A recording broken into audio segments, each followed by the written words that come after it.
I would like to first and foremost apologize to anyone and everyone who watched the last episode of this LP. I don't know what the hell happened, what went wrong. I have recorded every single episode of this LP thus far, with the exception of the first episode, with Steam's built-in recording feature, just to see how it would go. And I cannot explain why the game looked like that.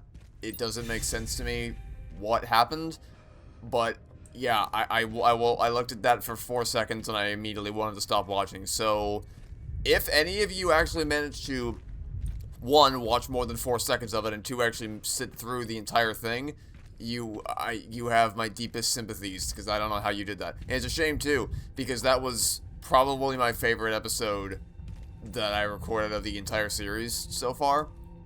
So it's very unfortunate that it ended up devolving into such a borderline unwatchable state. But we are going to make sure that does not happen this time, because I am recording with OBS, which means the quality will be slightly lesser, but it also means I can keep an eye on it to my left on my second monitor the entire time I'm recording, so if something looks wrong, I can fix it immediately. I legitimately just don't understand how that could have, like, what, it should just be recording the raw gameplay directly from the game, and it didn't look like that while I was playing. So I legit have no idea what the hell happened, but oh well, it is what it is. Ooh, hey, I'll take a med injector. Anyway, the plan for today is to try to finish the game. I don't know how hi. I don't know how successful we're gonna be in that endeavor. Oh, silver finished scope, a custom part for the Classic 70. The scope boasts a high optical performance, making it ideal for hitting those long-range targets. Might have to look into that, but first, you gotta kill this guy. I might have to use that melee injector that I just got. Also, do I hear more? I sure do. Whoa, what the fuck? Oh my god. Of course I'm out of, first you, and then you. There.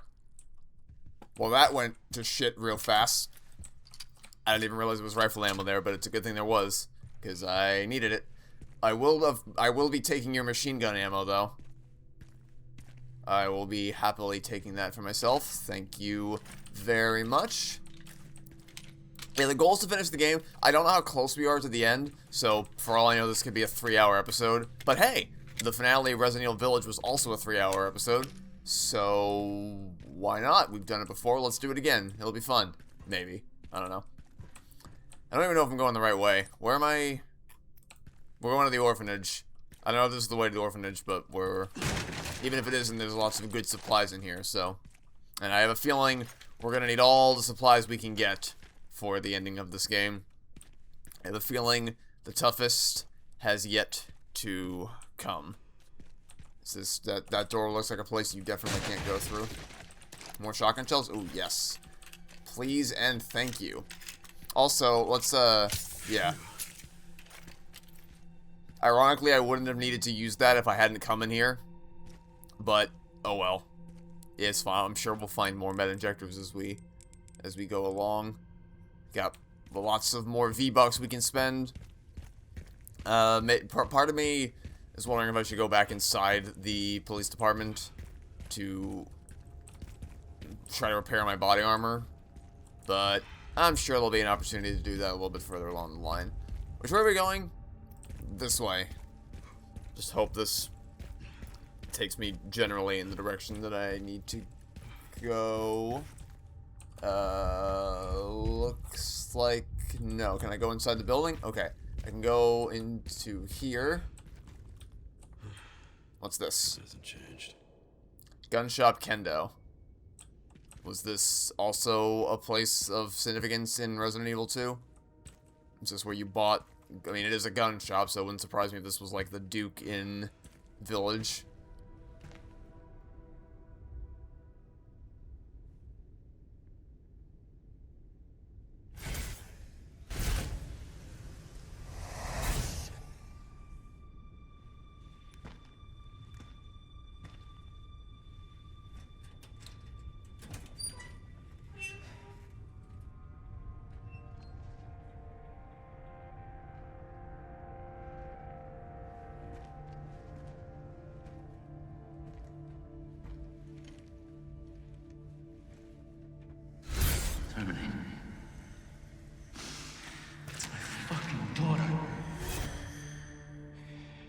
You're a cop.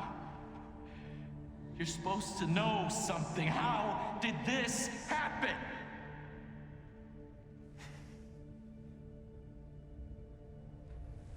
Those fucking things outside. What they did to us.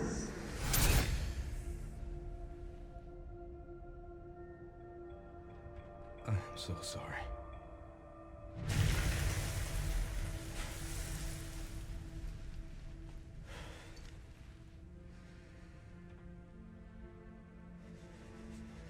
Never again.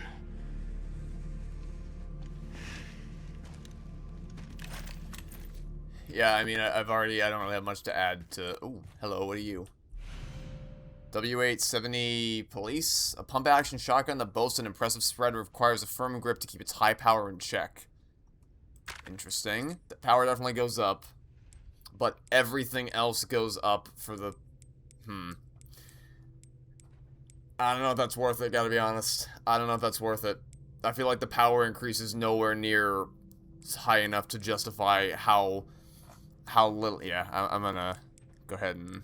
I mean, we'll hold on to it because there's no reason, because we don't really need to... Our inventory space has never been something that we need to be worried about in this game. So I'll hold on to it just in case. But I have a feeling that will be quickly stored in the item box, or the ender chest, back at base camp. Or maybe there's one here? Oh, there's one here. Oh, this is not good. Oh, this is very not good. Go, these games never give you this much ammo. Unless you're about to gear up for something horrible. This is not going to go well at all. Well, into... Yeah, got lots of things. Following items were added to your supply box, marksman 1A. Okay. Let's first of all repair the body armor. Ooh, definitely buying all this. Gonna buy all of this. We have enough funds to spare. It's worthwhile. And first, let's go ahead and put this on the sniper. I kind of like the sniper that I have. Yeah, I think we're gonna stick with the sniper we have. I'm feeling pretty good about our sniper, and I think I'm definitely going to sell you just to get the extra money. I have a feeling we're not gonna get to use the Requiem again for the rest of the game. I feel like this might have been a temporary thing. I guess that'll be it for now. Definitely gonna save, because I anticipate there being a boss fight here real soon. Probably in that big courtyard, if I were to guess. All right, let's make sure everything's as loaded up as it possibly can be. Is there anything else? We have 2 med injectors. We still have the key for the containers. We have a hand grenade. We should probably equip that there, just in case. We should also probably rearrange it so that this is higher than that, because it's been a long time since we've been able to use this. Let's go. Okay, so what should we, I guess start with the shotgun. Shotgun's good old reliable.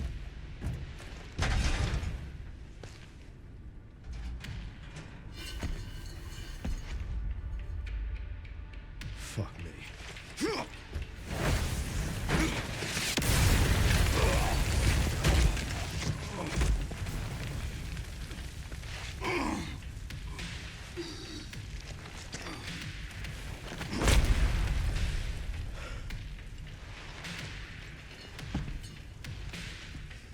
I couldn't save them. But I can stop bastards like you.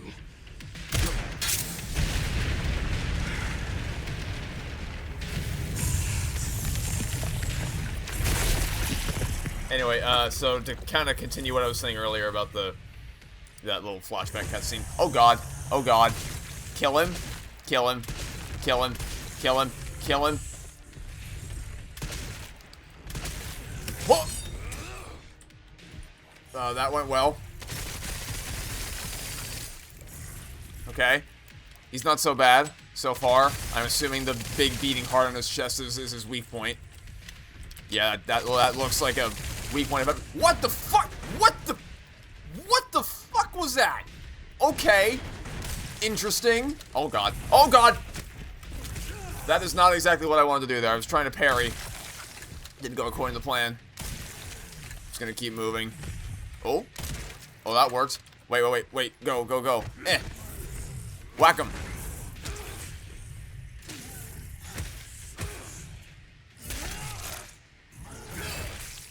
He's not as intimidating as I thought he was gonna be. This is a Resident Evil game. Things never just... Oh my god! Okay. Like, all of this game until this point has looked absolutely exceptional.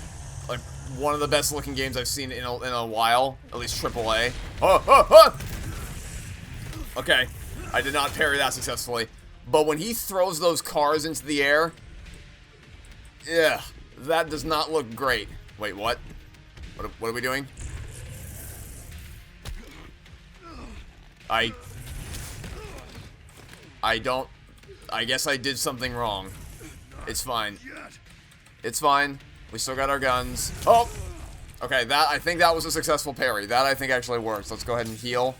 Now, yeet. And now, oh. Yeah, when he throws the cars do not behave like you would expect cars to behave! Oh my god! I should probably always be moving. Hello. Hi, turn around. Reveal your chest to me. That looks so wrong. That looks so completely wrong.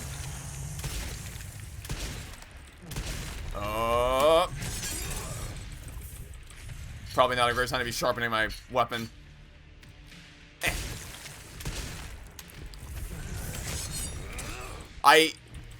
You know, the fact that you even can parry that is a little silly. But, hey, it's, you know, after the motorcycle thing, I feel like we're far past the threshold for silliness. Okay, I should move. Oh, God. Oh. Thanks. Thanks, my dude. That helped out a lot, actually. Let's reload. Oh, no. Tell me I can parry the car. That is not at all how physics work.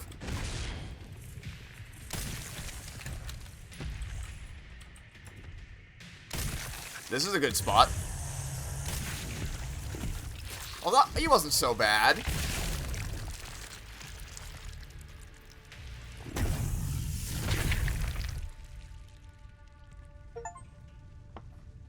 He wasn't so bad. And I'm sure that was another member berry boss, but that's whatever. I don't have anything new to say to that discussion. It's kind of just the same stuff I was talking about. But like I've said all I need to say about all of this stuff. There's nothing new under the sun there. Boss fight was honestly easier than I thought it was gonna be. Like with all that build up. And with throwing cars to people and all this deadly melee attacks, I kind of thought that was going to take longer. But, hey, I'll accept the easy win. Or the relatively easy win. We're so good on ammo right now, by the way. We're better than we ever have been on ammo for the entire game. That looks like an orphanage if I've ever seen one before. Hello? Grace?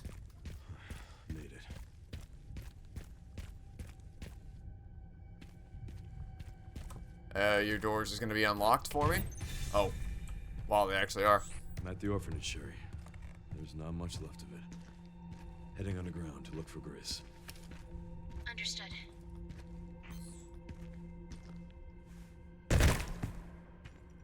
This is usually the part where horrible things jump out at me. But I'm ready for you. You don't scare me anymore. Oh. Dead end. Big sad. You see how many weapons I got? You can't scare me. In fact, I'm just gonna run. No reason not to. I don't fear you, game.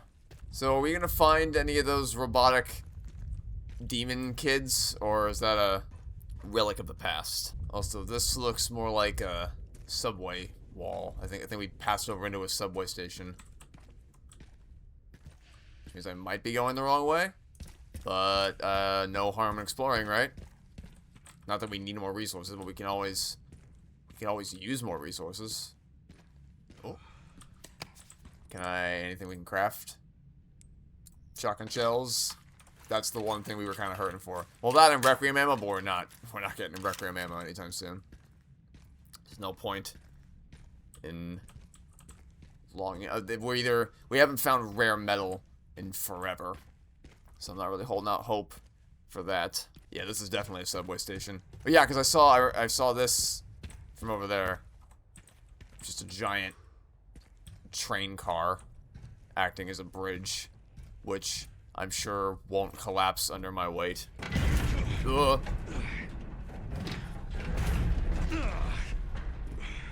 Yeah, maybe crossing, maybe, whoa,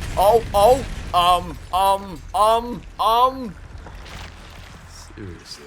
what?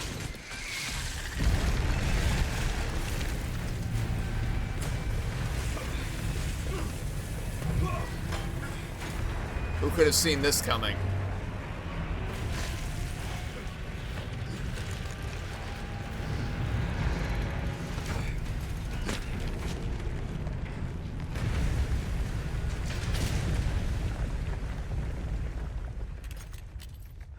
I guess this is my stop. Oh, I guess we threw a little bit of Mission Impossible into the mix. Oh, Jesus. Was that a... Okay, I didn't get a good look at that. Was that a fucking Demogorgon? Like, what the hell was... It looked like a giant flower. Which, that's kind of what the Demogorgon's mouth looks like in Stranger Things. It's just a giant flower. So, what the hell? I keep instinctively pressing space to climb up instead of F. What? This whole... First, we had the spider surprise, and now we get the frickin' flower surprise. This whole game has been exclusively zombie stuff, but every once in a while it flashbangs you with some random shit like that. Please be a grenade launcher. Nope, just, well, you know, ammo is ammo. Are you gonna throw me into another boss? We just had a boss fight. Are we gonna do another one?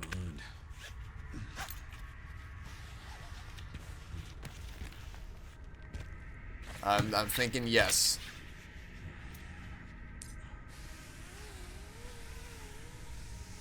Bum ba dum bum ba dum. Just keeps going. What the hell? What are we doing in this game anymore? Honestly, we're so far removed from where we began.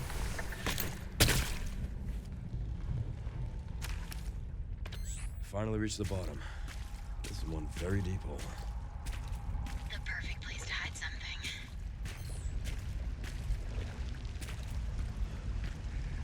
So how many flower things am I gonna find down here? Whoa, whoa, whoa, whoa. Whoa! Okay, maybe we don't use the... Yeah, one shotgun shell is enough to take these guys out. I'm thinking we don't bother wasting. We save the pistol for things like that. Please be shotgun shells. I'll take a machine gun. Machine gun, we also have plenty of... Maybe I should save the shotgun for when we really need it. We should use the machine gun instead. Because we have copious amounts of ammo for that. So, maybe. But I could still... Can I get that? Can I break anything to make that fall down? So I think I really like whatever's hiding in there. Oh, well, I'll take this too, I guess. Aha! Just what the doctor ordered. Yeah, I think we're gonna rely on machine gun ammo, or maybe sniper. Sniper could be good. But shotgun is probably, like, shotgun is the thing that is most effective, which means we should save it for when we really... Whoa! And also they can jump out at you from pretty much wherever. Oh, God. Maybe snipe? Maybe snipe. Yeah, okay, snipe works. Come on, open your mouth. Open. Hello? Hello? Come on, do it again.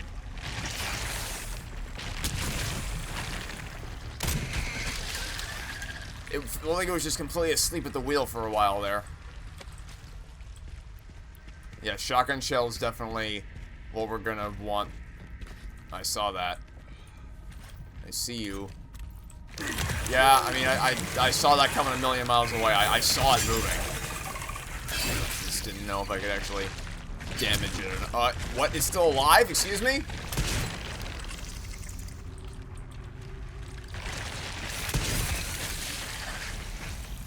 This game is so confused. Alright. Well, hey, I guess there's at least some variety. Ah. This is how we reach the secret chest up here. Med injector, rifle ammo. Oh my god! Doth my eyes deceive me? Requiem ammo? Okay, we're definitely not using you against any of these guys, because I have missed enough shots into these flowers that I cannot afford to waste my one single Requiem bullet on the flowers. We cannot be doing that. Man, what even happened here? Oh, whoa, hi. Ahead of myself. Okay, let's go ahead and heal.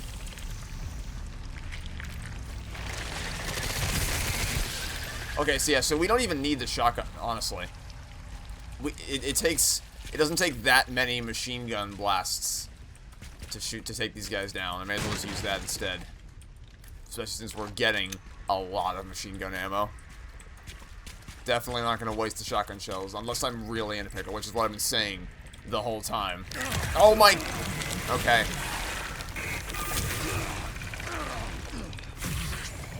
What did...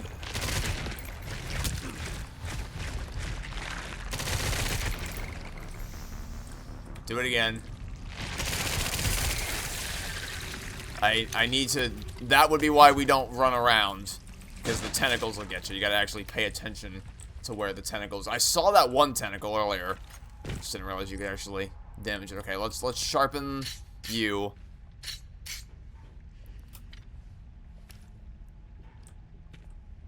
And... let's also... Oof. What do we... I think we're most in need of you, but we can also definitely go for some more of that, because those are our two most effective options against these guys. Rifle's good, it's just... Hi. It's just unless that happens, it's not always reliable. Defeated all the Plant 43 seedlings? Really? I guess you can just run past them. Well, that seems like more trouble than it's worth. It feels like the achievement should be for getting through that without killing all the Plant 43 seedlings. Yeah, the rifle's good, it's just harder to aim because they're all so up close and personal. And you kind of have to be nearby in order to trigger their aggro, which gets them to open up their mouth. But we made it work. We made it work. I sense another boss coming. Yep. Hi. Okay. So I'm assuming this works the same as all the other... Yep.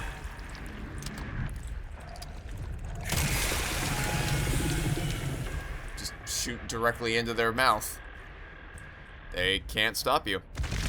Oh! Oh my... Where?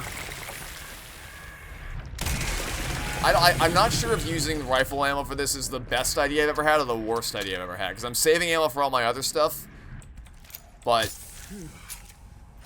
maybe it'd be better to save this for later. I don't know.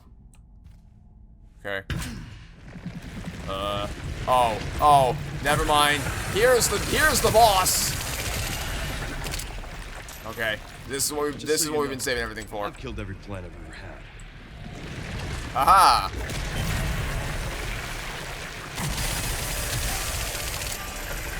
This, I suddenly feel entirely justified in my decision to save my ammo.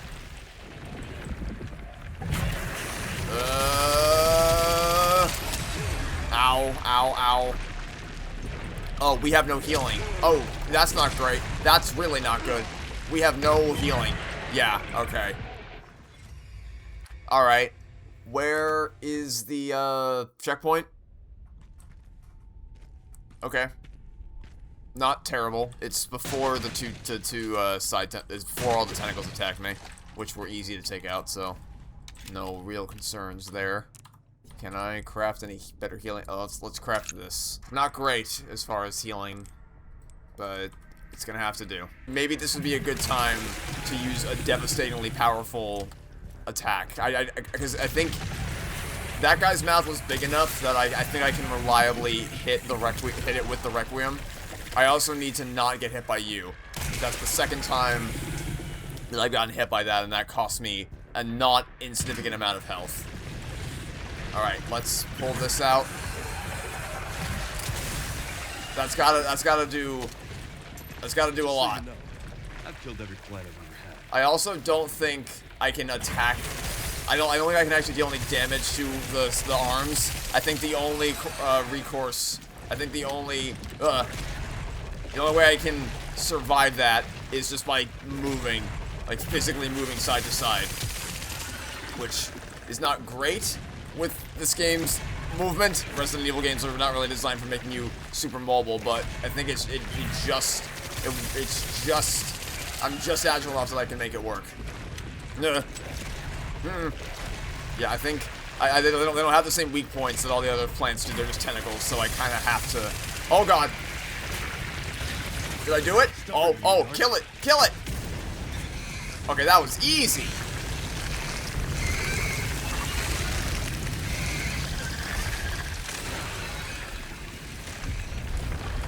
Almost too easy, honestly.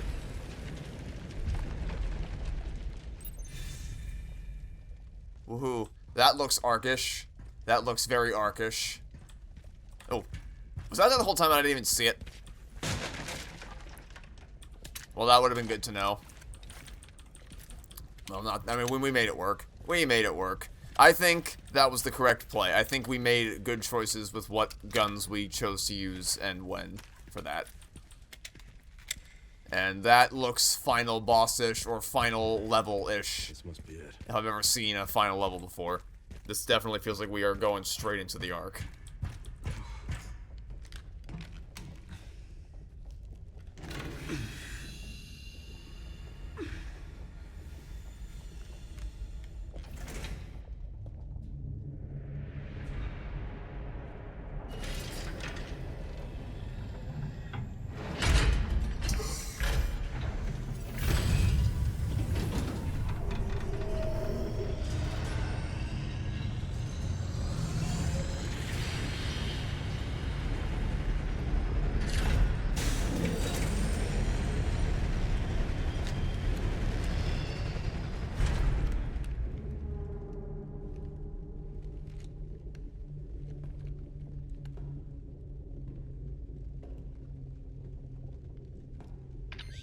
Sherry, I found some kind of massive facility. What do you think it is? I'm seeing supplies with the logos of the usual suspects. Well, whatever it is, clearly wasn't meant to be found. Yeah. You're telling me.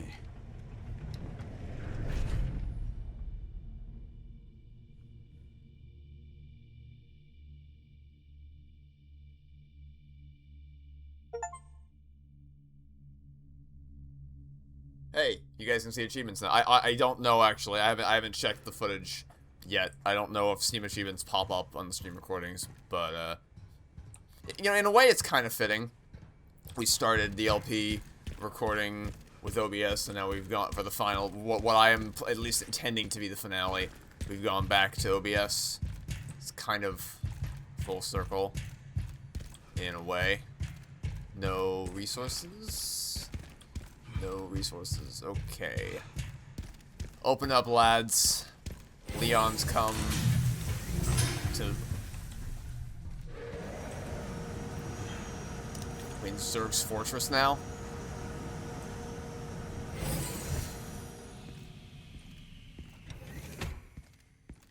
This feels very off.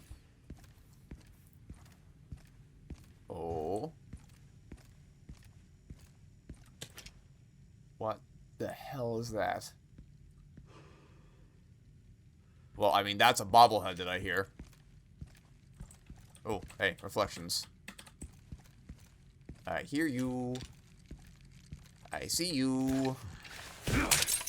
Let's try this door before going down into the giant lab.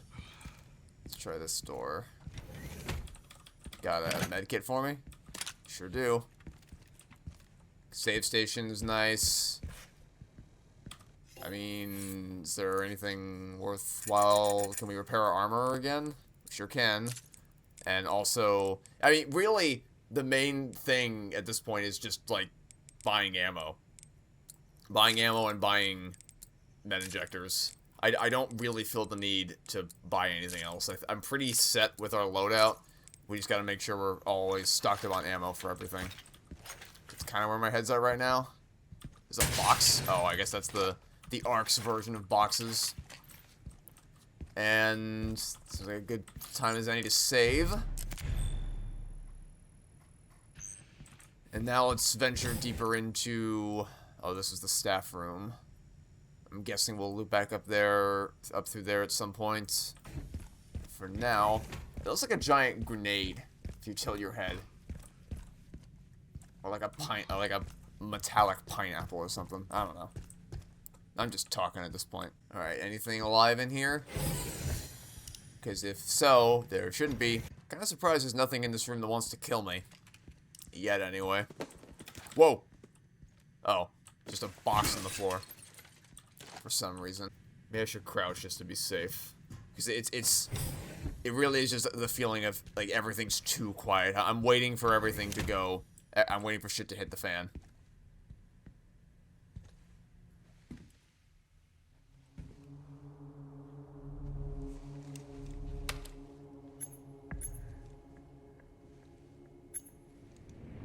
Where is that? Okay.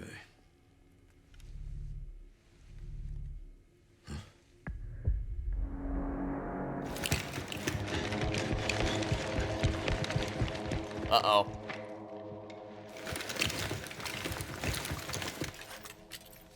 I'm getting the feeling I'm not... Wait, are we about to fight humans?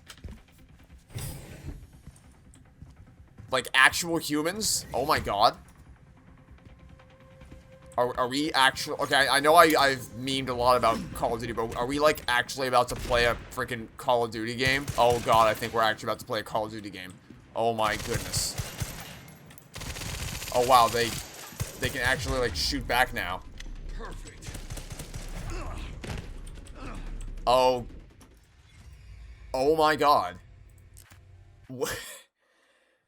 What are we doing? We are so far off the rails.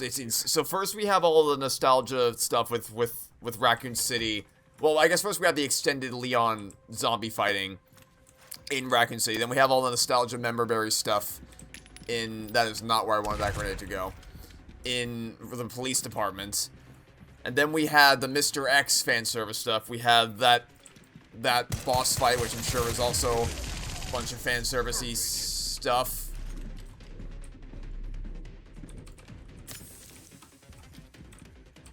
Where is he?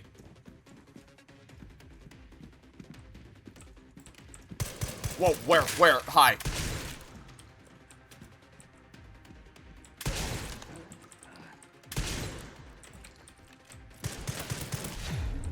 This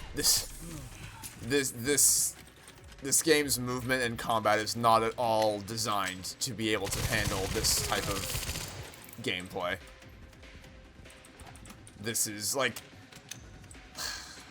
Whatever. I've said my piece on the tonal whiplash that is this video game. But like, we went from just like, me kind of labeling everything as Call of Duty just because it's more fast-paced and not the slow burn horror that I appreciated about 7 and some parts of this game. But this is just like actually Call of Duty. Like straight up just gunning down soldiers who can actually shoot back at you. Which, yeah, I mean, and that's... We had the Call of Duty thing, we had the Mr. X, we had all the fan service, we had the fucking flowers that came out of nowhere. I don't know what this game is doing anymore. I'm just kind of along for the ride, waiting to see what happens. Oh my, are you fucking? I come around the corner and I'm immediately down to 1 HP because they're all just, like, are we for real? What were they thinking with this?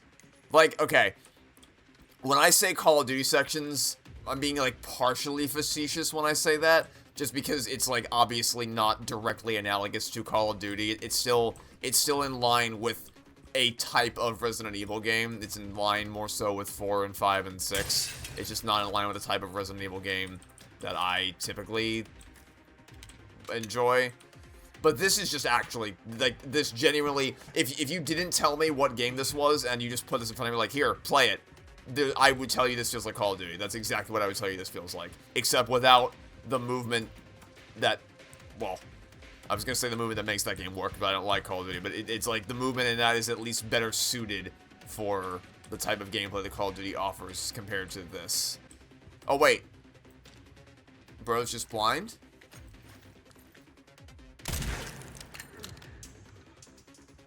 Really? Did he not see me? But I'm standing right here. Are there any other guards that just don't see me for some reason? I think they're all dead. I feel like I kind of want what I wanted to do was unleash him and have him kill everything for me. But I guess there's no one left to kill, so let's go ahead and take some ammo for myself. Whoa. Wait. Okay. Yeah, okay, there is another wave. I gotta get a good angle. Hi.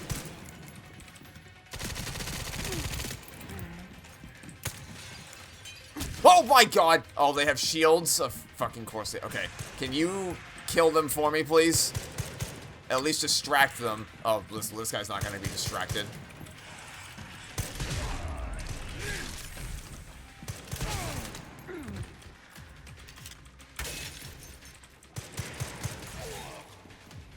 Okay, it's working.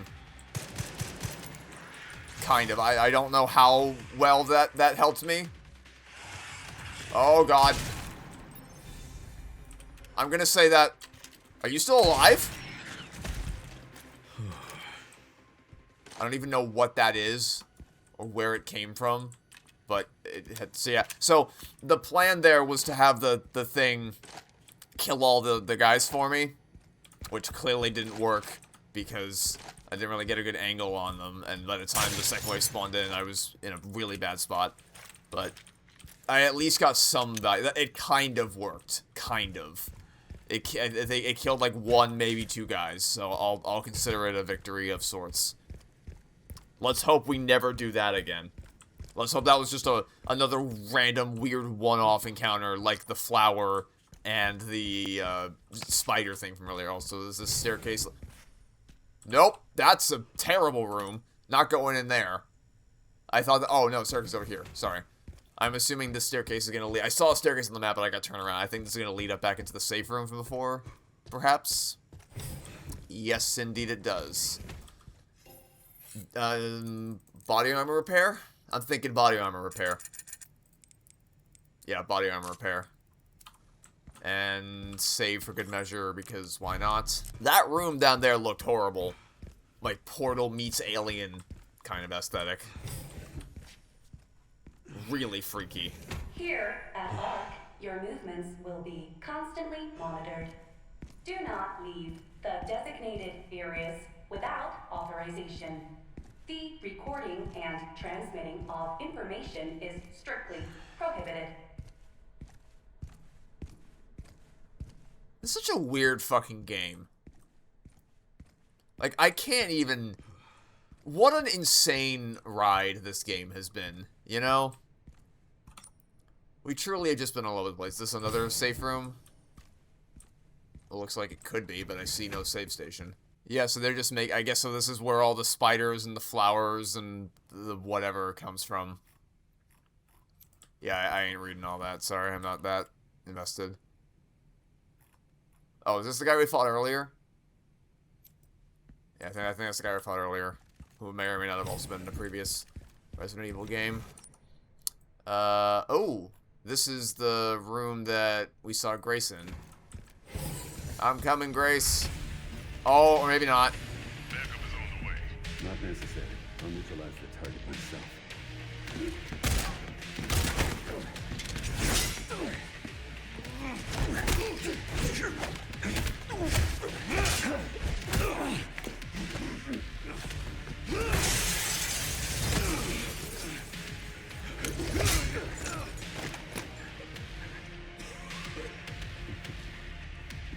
Is this like a Black Widow thing where we found Leon Kennedy. like a copy of Leon or something? We finally meet. Who the fuck? Oh my god! I'm such a big fan. How about an autograph? I heard you, smart ass. Are we doing a hatchet fight? What the?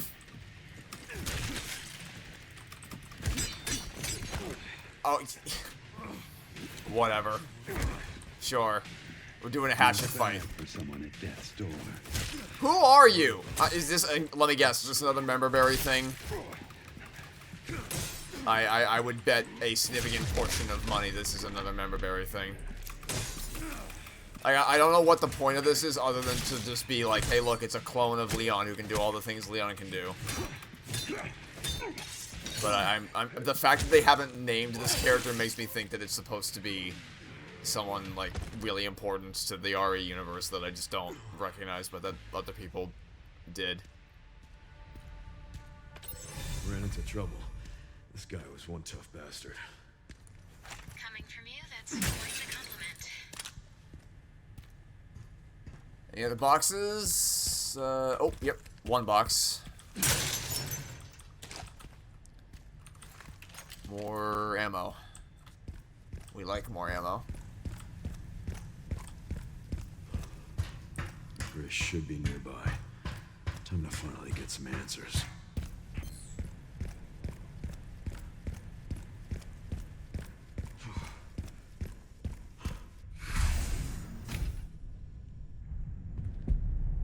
Kill him. Just kill him and end this. Leon, kill him. Kill him. Kill him. He doesn't see you. You can just shoot him now and end the whole thing. Grace, this is where we are. The world is under threat. The technology to control another's will already exists, but it's not efficient at infecting others. I believe Spencer solved that with Elpis. The connection sealed Raccoon City to save it for themselves. The It's who? been waiting here ever since. Please tell me they actually did the meme.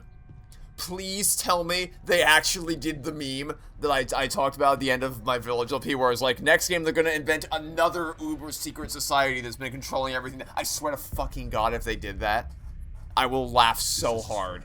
If they actually did the meme. If the wrong password Literally is what the entered, MCU's been the doing, Ark just will keep be destroyed, inventing and Elpis will be lost new forever. secret underground societies that rule So everything. tell me, Grace, what's the password? Leon, why haven't you killed him Of yet? course you do. You're the... Leon! You fucking idiot! Don't embarrass yourself, Mr. Kennedy. You can't beat me. Oh, actually, he could have like, very easily beaten you if Grace just wasn't a fucking moron. Aren't we fancy? If only he didn't know you were coming and therefore wouldn't have been able to just teleport away. You could have ended this so... Whatever.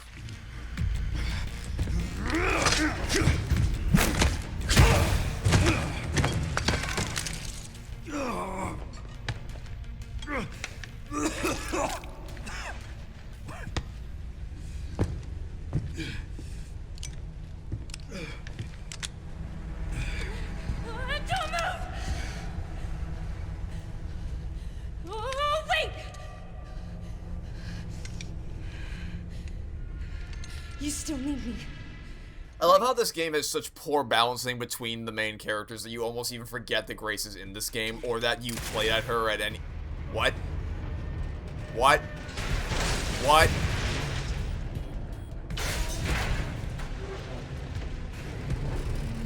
Come on! What? Huh? What the fuck? What are we doing now? What? What? What? What? What? Whoa, whoa! Are you fucking kidding me?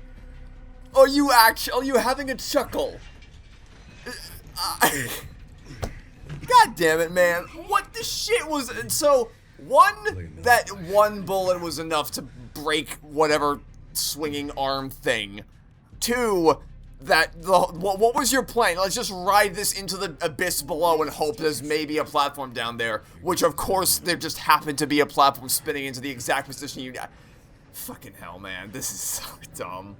Time to get off. Come on.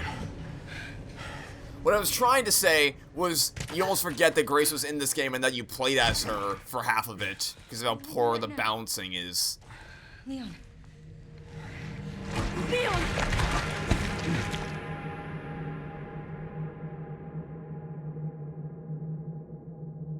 I can't believe how perfectly that fucking shenanigans jumping onto the planetarium arm just worked. That's so... Oh my god, are we finally switching perspectives for the first time in 18 years? Am I finally gonna be able to use all that ammo that I stocked up stocked up Grace with?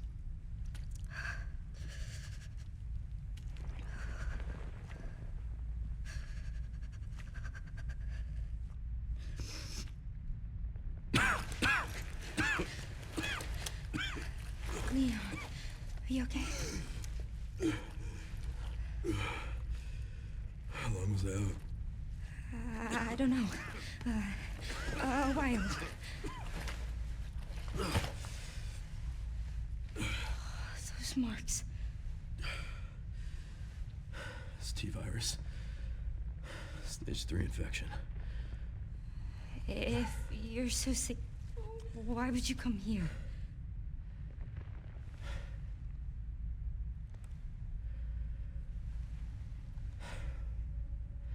This place. Raccoon City was where it all began for me. Where it all happened, I couldn't make a difference. So I am here now.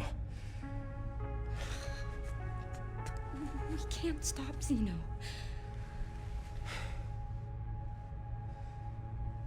He said something about you having a password. What was he talking about? I don't know. I'm sorry. Hey, here.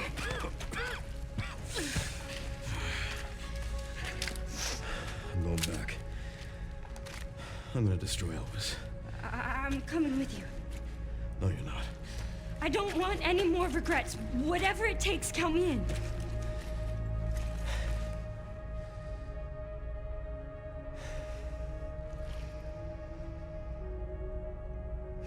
If anything happens to me, you promise you'll end this. I reiterate once again that these types of scenes are why I will never engage with the argument that this game, or these games, are not meant to be taken seriously. You can't have it both ways, I'm sorry, you just can't. You can't simultaneously be like, we're the dumb, stupid game where nothing makes sense and nothing matters and it's just a dumb B-movie turn off your brains slop fest, and using that as a defense of the game while simultaneously having all these scenes that they're trying to do things with characters. You gotta pick one or the other.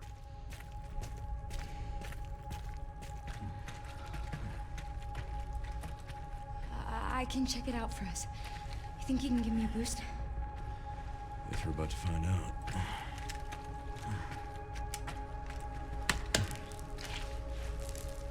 Come on.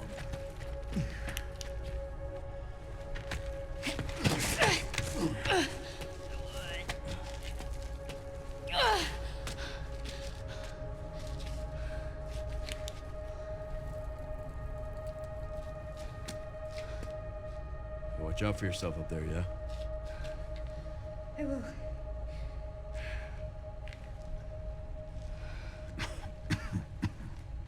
Also, they really like dumping you into, like, landfills or garbage disposals.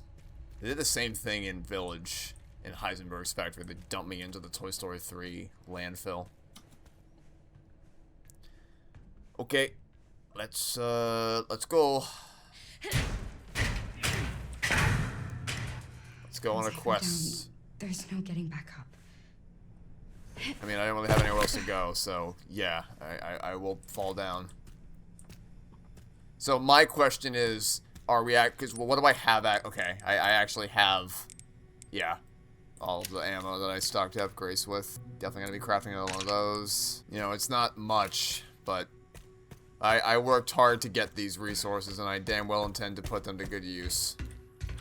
But what I'm wondering is if we're gonna go back to slow-paced horror stuff, or if this is just gonna be like a Diet Leon System section. locked. Override key required for reactivation. Like, should I be worrying about who's waiting around corners, or can I just freely sprint around? For now, I'll just try sprinting and see if it gets me killed. Also, are we close to any of the safe rooms we saw before? Because I think it'd be really funny if I went back to one of the old safe rooms here in the Ark, and instead of there being a laptop, there was just a typewriter now, inexplicably. I think that'd be extremely funny. Because, yeah, we're back to typewriters. We're back to saving with typewriters. So, I still have this hourglass for some reason. And a severed hand for some... You know, the fact that there's a check mark next to both of these, because these are the two standout items that we have, which makes me think that for some reason I don't know why they'd be connected, but like you have to combine these things together to get some super secret ending, because it doesn't make any sense to me why we have those things and why they have the check marks there if it weren't for that. Okay, just beyond here. Anyway. Warning. Threat level orange. Confirmed in storage sector. Critical error. Containment lockdown failure. Okay, I have a feeling we might actually be going back to some more horror stuff, which would be a welcome change of pace, but also, I mean, we'll have a whole conversation when we get to the credits about how completely balked the pacing of these two gameplay stylings is. Someone's gonna pop up on the glass. Yep. Saw that coming a million miles away. Okay. We're gonna take things nice and slow. Nice and slow.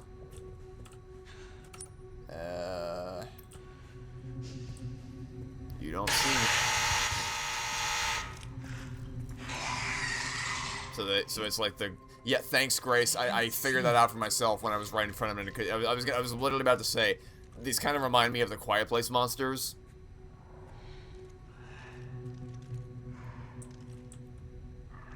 Okay, so I can use this without incident, right? Because they can't see.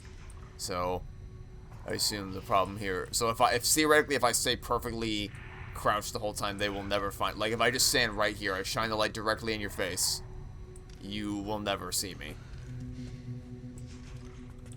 Okay. By the way, do the monsters from A Quiet Place actually have a name?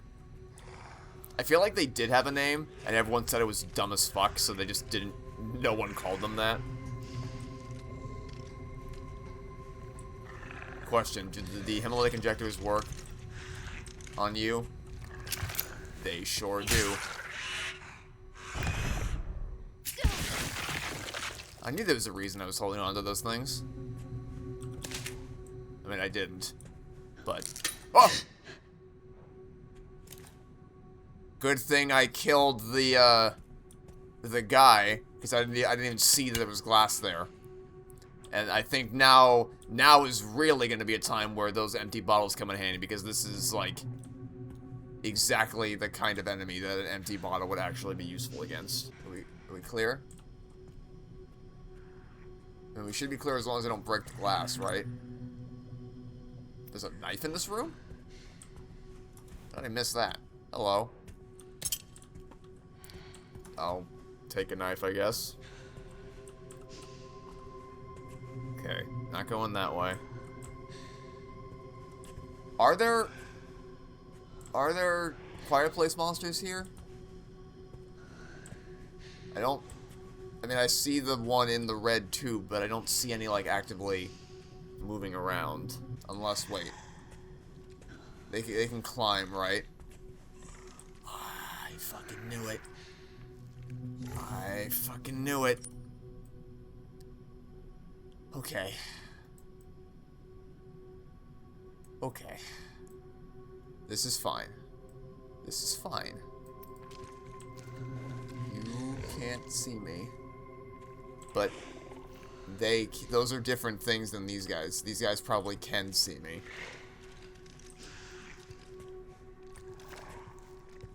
And I can guarantee you that if one of the Quiet Place monsters spots me, I am dead in an instant. Okay. Bottle of acid. Bottle of concentrated sulfuric acid that is highly effective against enemies with exposed tissue. If you break a bottle of acid, the contents will disperse into the surrounding area. A particularly effective strategy against the liquor. That's what they're called, is it? Liquor. Okay. I guess I'll get some blood. Why not? We should also equip this. Oh, we already have that equipped. Okay. Got plenty of med injectors to go around. Ooh. We definitely don't need to craft any more of those, but I will happily craft one of these. Probably craft one of these, just in case we can always use the scrap. And let's just craft this just so we can get room in our inventory. Take up less space. I'm guessing that's the override key there.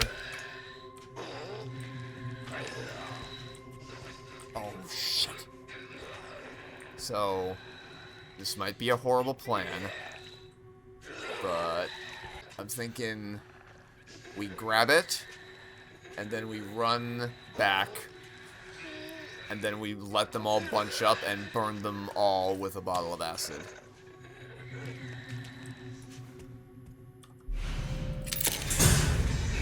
Yep.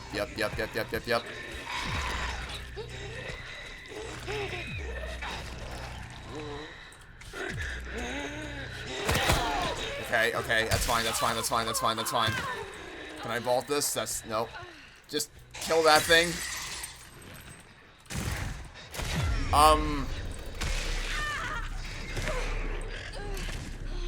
Get off me. Okay. That's not exactly what I thought was gonna happen there.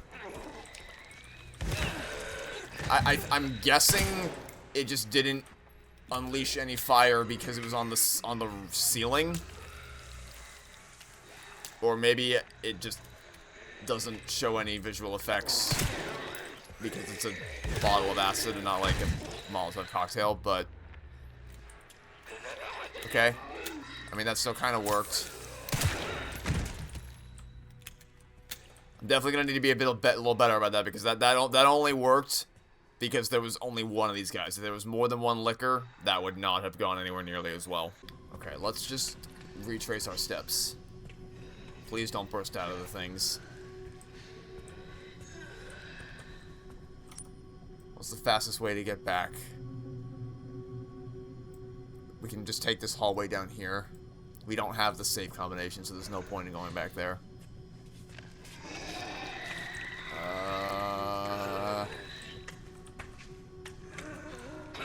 Of course you're going this way. Do you seriously not see me?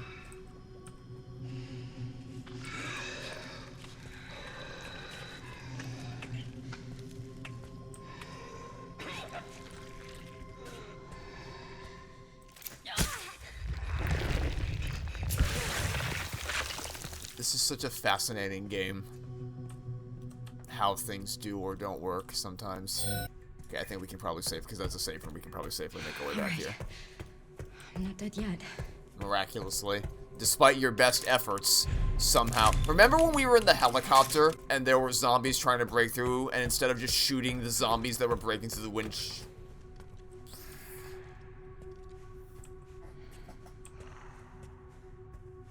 These are by far my favorite enemies we've had to contend with in the game so far. Even though I'm pretty sure they just ripped us right out of A Quiet Place, but that's fine. Because Those monsters are terrifying, and you really need to watch your step and be quiet. There's no reason to engage with it in combat, when I can just stealthily walk on past it. Oh yeah, remember when she could have just shot the zombie breaking through the glass, but instead of doing that, she grabbed the joystick and just crashed and killed us, or killed the pilot, and really honestly killed Emily too.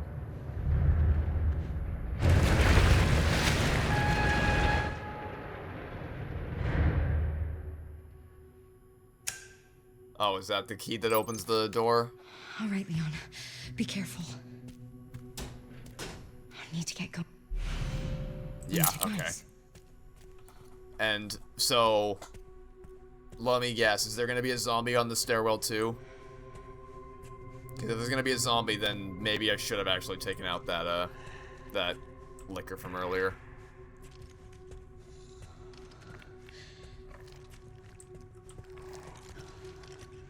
It's fine. Just slow and steady. This stuff is so cool. The orphanage was great. This is pretty solid. Just wish the, well, if not the whole game, then more of the game was like this, not motorcycles and all that other shit that Leon has done, and all the fucking that. I can't believe how this. And I'm saving most of this until we get to the credits, but goddamn, this game just doesn't know what it wants to be. There's so much shit crammed in all at once. Assume this will open that. But what about the other door? What about the door back here? I kind of want to know what's in the door back here. I'm guessing this is probably just going to reveal the safe code. But, I mean, I would like whatever's in that safe, so it's worth the extra. Oh, God. Okay, well, there's no enemies. Door shuts behind me, that's good. Transfusion bag for blood.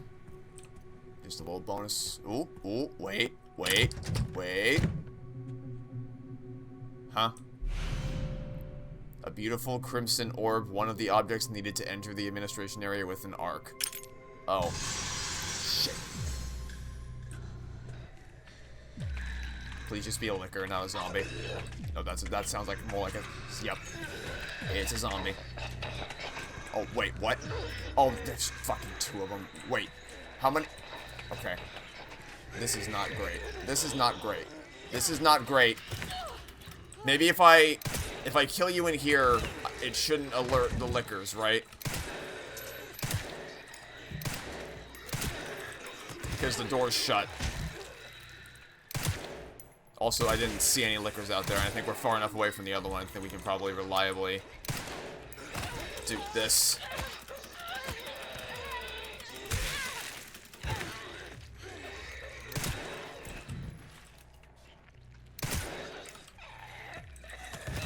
I could be using the hemolytic injectors on these guys, but I would rather save that for when we can actually get clean stealth kills.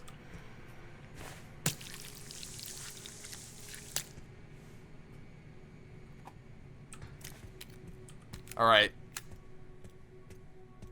So I'm glad we finally had an excuse to use all the ammo we got, because I would have been real annoyed if we saved up all that ammo with Grace and none of it ever was useful at any point. Still no safe combo, though. Thought for sure we'd have found it by now. Now, what is in here? Archives. Ah, that's what we need these for. Okay, well, I only have one of the orbs. I'm hoping we can find more orbs down. Threat level red in storage sector. Rebooting AI control center. Noah. Oh, no. Maybe I could have tried using the empty bottle against those guys, but it's fine. You can now craft bottle of acid and various other items. Such as... Oh, just... Oh, you can convert excess antique coins into scrap. Do I have 5 excess antique coins? I'm not sure if I do. I mean, if I do, I'll gladly do that, but I'm not sure if I have that much. Also, no reason to not use that. Probably best to have one of those on hand. Okay, they said threat level red. I'm assuming we're going into the storage sector right now. So we are going to crouch. Or maybe not yet. But I should be prepared to crouch. Like, probably through here. I'm guessing. This one will be really necessary. No. Wait, isn't this the room... Or at least overlooking the room that Leon was in before?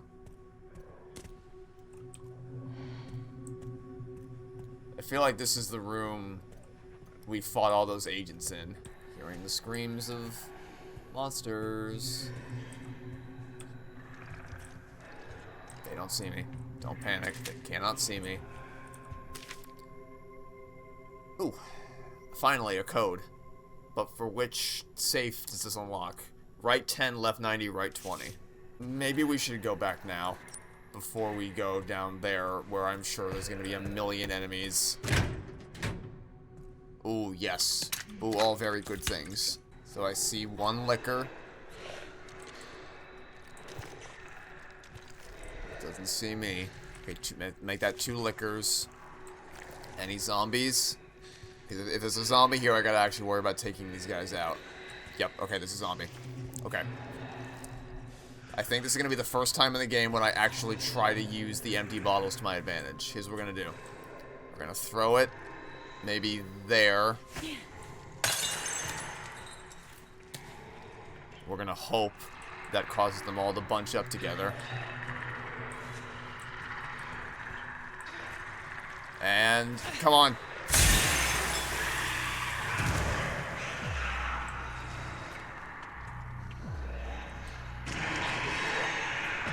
Okay, that didn't go exactly according to plan. Please be far enough away. I don't think that was far enough away. Oh, shit! Okay. So, turns out, even if the gunshot was somewhere other than where you are currently standing, that doesn't matter. They will still find you even though they can't see you. Let's try this again. Get the bottle of acid ready. Oh, actually, wait. I should probably craft another. Don't waste the blood on that. There's checkpoints before I crafted that. This time we're gonna aim directly for... No, no, no. You fool. Are they hurting each other? I can't tell.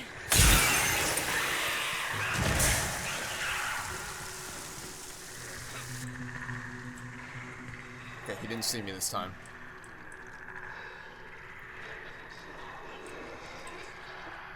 But he's still coming this way.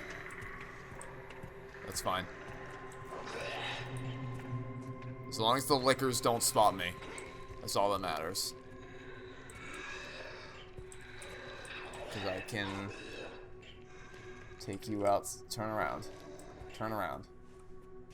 Motherfucker. Turn around. Okay, this works too. The other way to do this was going to be to get you far enough away so that I can safely shoot you to death. It looks like we're going to be doing that. That's fine by me. That is A-okay. Unless I miss. Then it becomes less A-okay.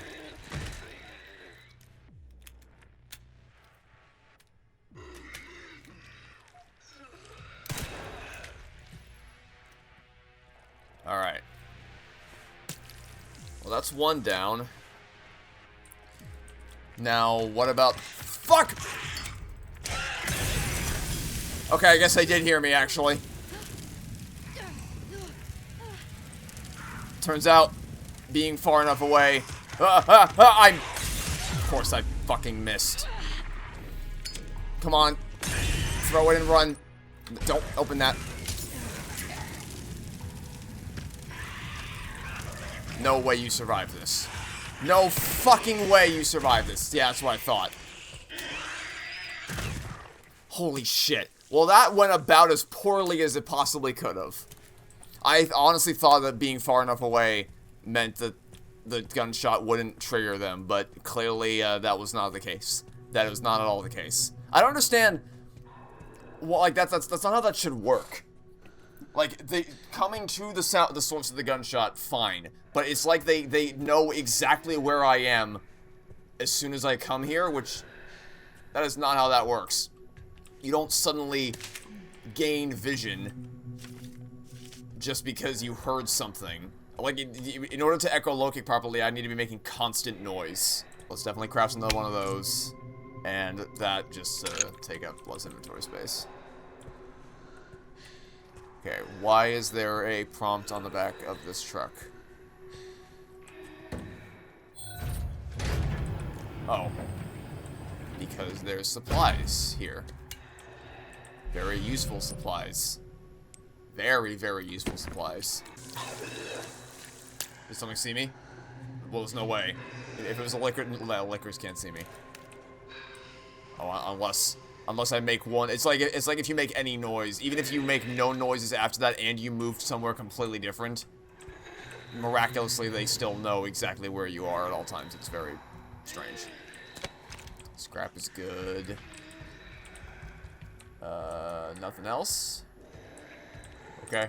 That should be enough to craft at least some handgun ammo, which probably good to have.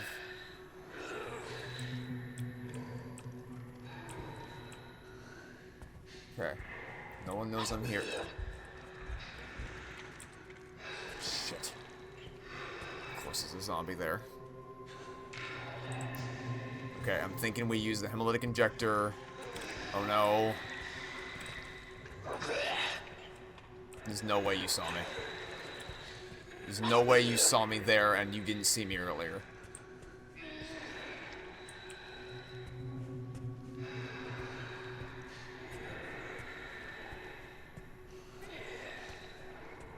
Is he still coming this way?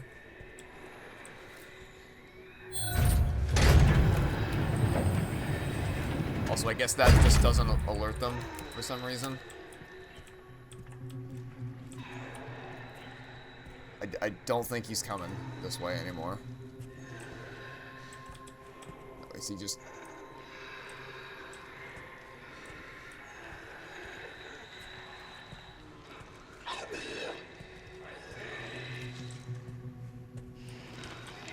Don't turn around. Don't do it. It's not yet. Okay. The play here is going to be a wait for you to turn around or to walk further away. No. Okay. This might be a terribly bad idea. Come on.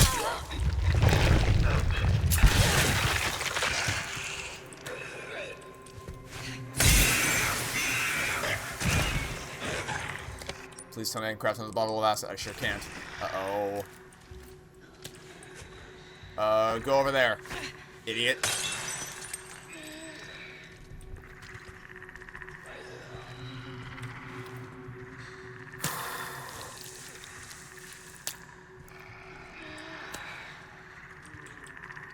Okay. These don't make noise to alert them. And neither does that, I don't think. Okay, definitely craft one of those.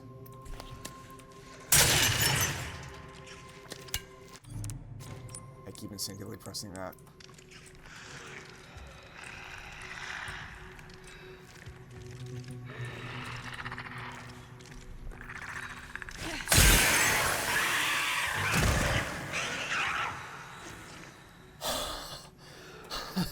Okay. Are we good? Can we breathe? Did we finally win?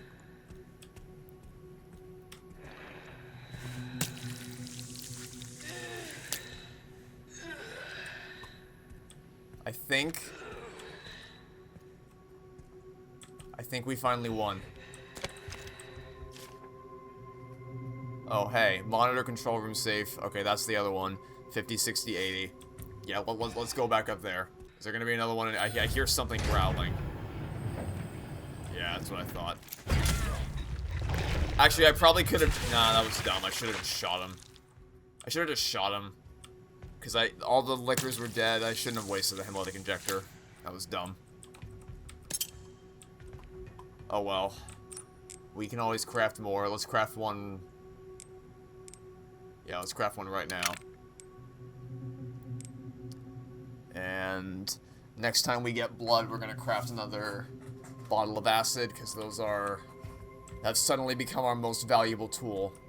And yeah, I'm going to hope that we can find something of use back in that safe upstairs. We're going to go run back, open that real quick before we go on to the next section. That, I think, was, without a doubt, the hardest room in the entire game so far.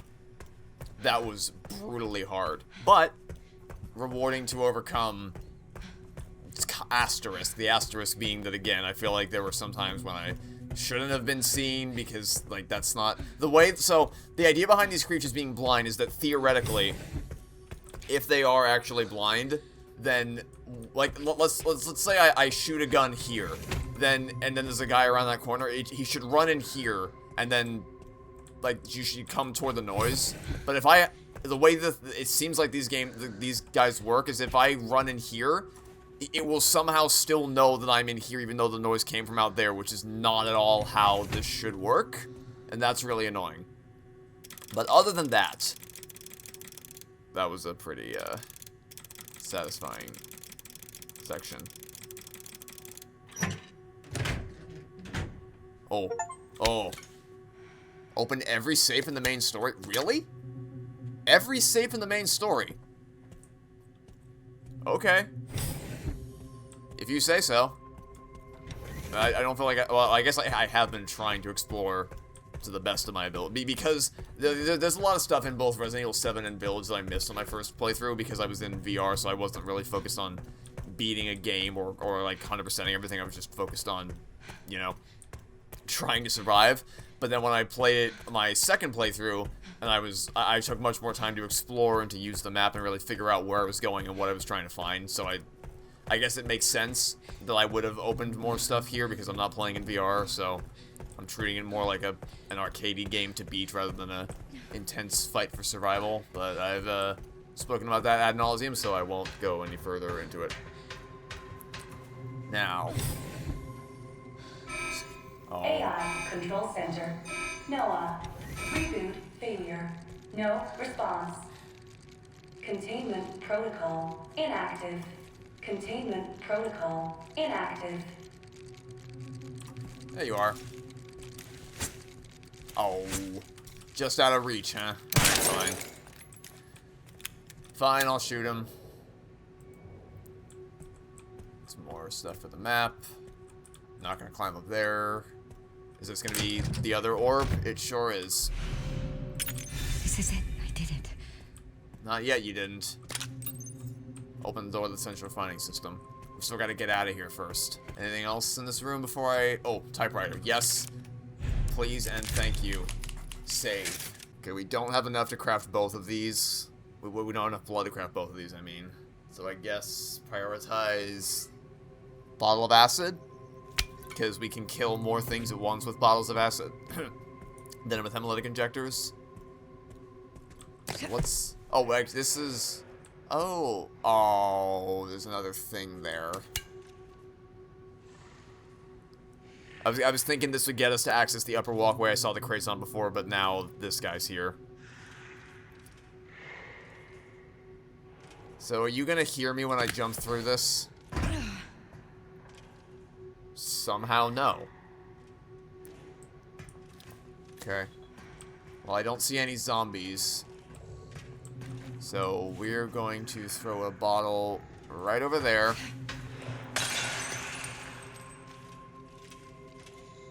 Come on, guys. Come on, guys. No, don't turn away.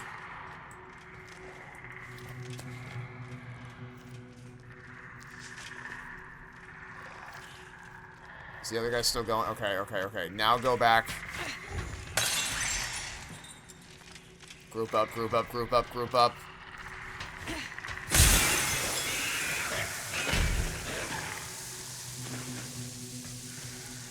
No shot, you're still alive. Of course he's still alive. Okay, well, got another bottle of acid on hand. Actually, I don't need to waste it. I can just sneak up behind you. Uh-oh.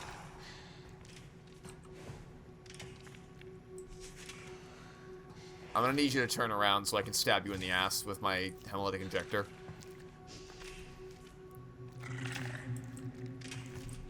Don't turn this way. It'd be very rude if you turned this way. It'd be supremely rude if you turned this way. Thank God.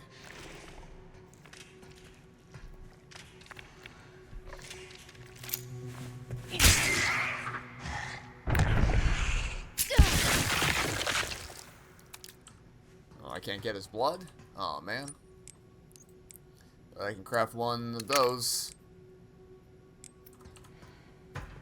Yeah, so the plan there was to bunch him up together and then throw a bottle of acid.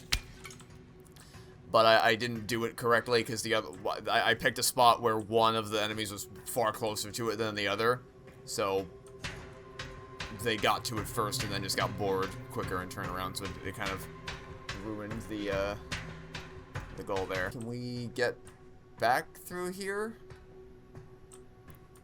I don't think so. I think we gotta drop down and then retrace our steps this way. I'm also kind of expecting there to be something that spawned.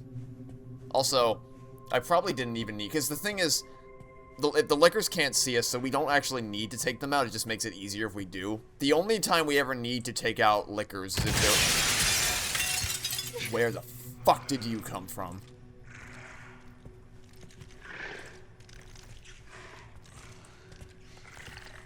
So as I was saying, the only time we ever need to...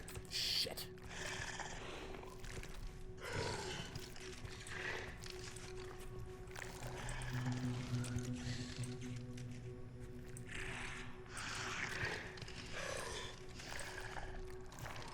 Please turn around. Please turn around.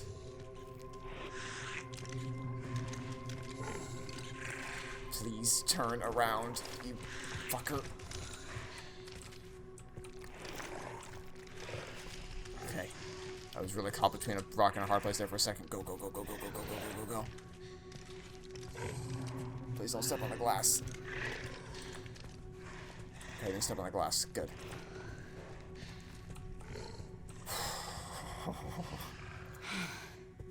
It's the most tense I've felt in this game in hours or multiple episodes. But the only time you ever actually need to kill those guys is if there's a zombie nearby, because like they can see you, and if they alert, if you alert your presence to them, then the lickers won't be far behind. But if it's just them, you can just sneak past them. Though it's as demonstrated, certainly not easy to do that. Okay. We got everything we needed. Now let's go. Put the thing in the thing.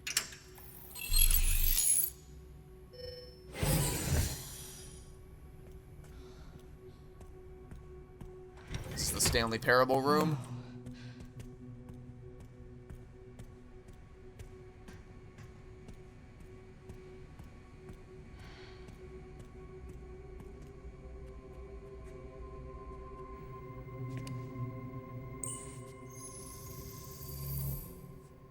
You know what, actually, no, it feels more like Zero Escape than Stanley Parable. This is a Zero Escape room. Where have I seen this? Something important. I'll explain later. Yeah, the magic file, Freudian slip, that never burned down at any point. Or was never damaged or lost or anything. It was totally fine. Very lucky that thing survived the fire.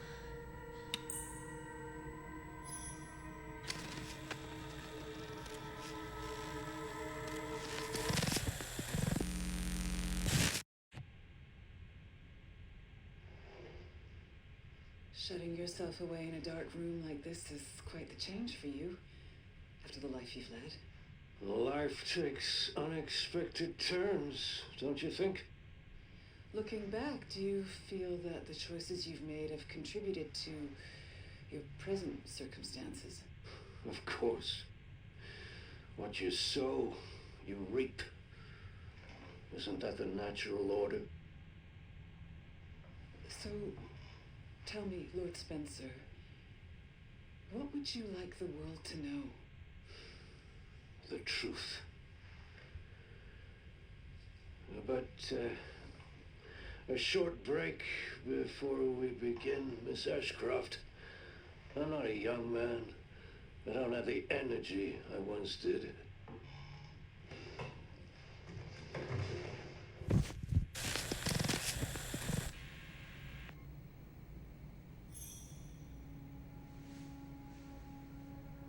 Why would Mom hide this?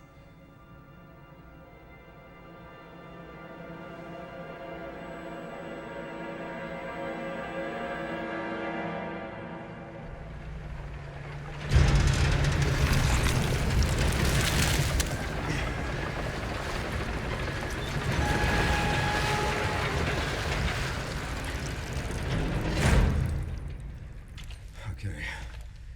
Back in biz. Fuck. You alright, Leon? I am now. Grace cleared the way for me. That's not what I'm talking about. Your body can't take much more. I'm gonna settle this. You just sent us a chopper for immediate evacuation. So, do we think that was it? Do we think that was the last time we'll ever play as Grace in this game?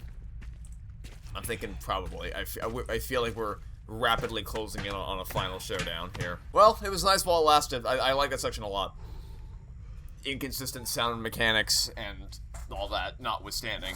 That was definitely felt a section the most closely tailored to my preferences that we've seen Containment breach. in a long time in this System-wide game. Surveillance failure detected.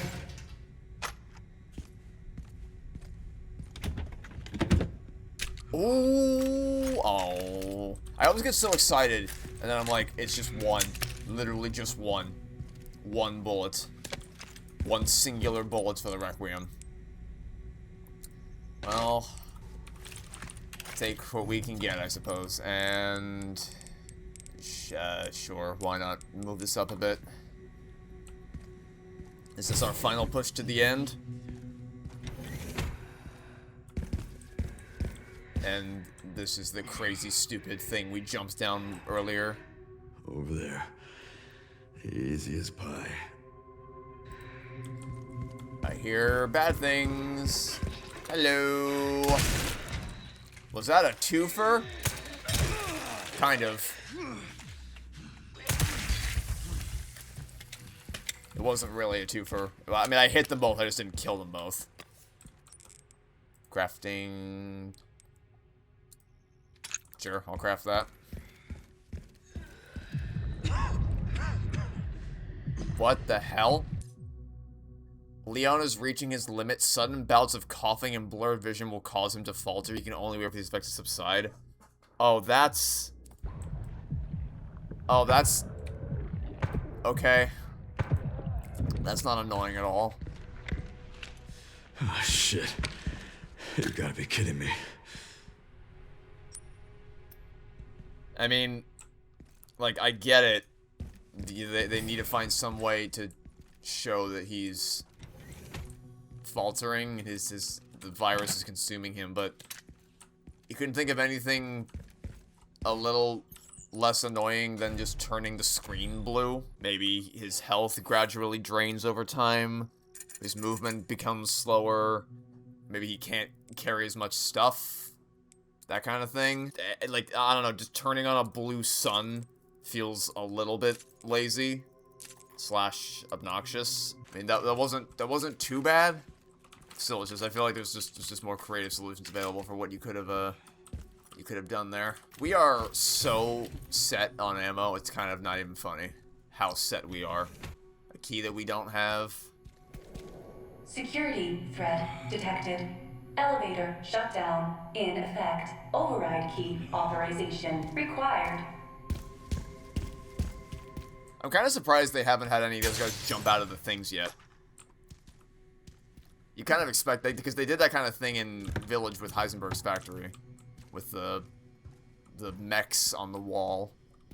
I was kind of expecting that to happen, but it hasn't yet. It's weird. I mean, I know I freed one earlier, but like I did that manually. I was thinking that maybe they'd break out themselves at some point. Hey, I've been in this room. Wait, have I? Wait, maybe I haven't. Have I been in this room? I think it's just that all these rooms look very similar, so they're all kind of starting to blend together. We are going to try to do this stealthily. I'll take out as many of you fuckers as I can. Wait, what? What?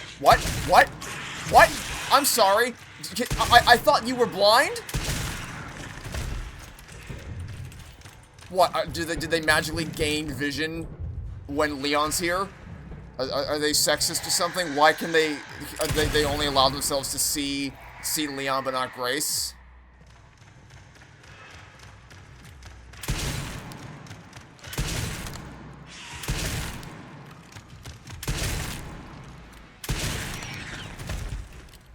Oh, I don't think I made any noise there.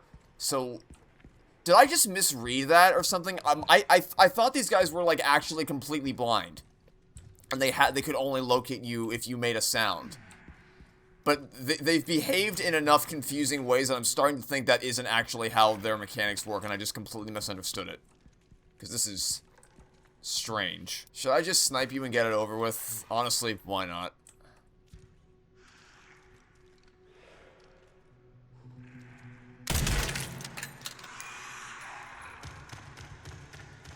Well, that might be why not.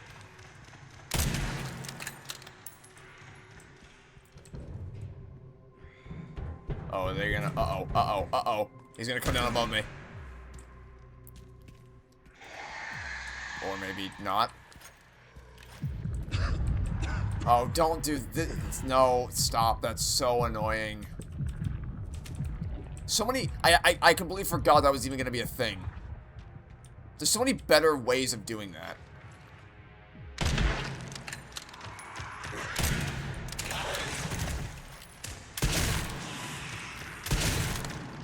Really?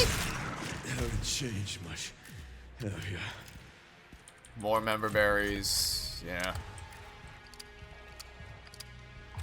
I feel like I missed something really important for how these... Oh my god!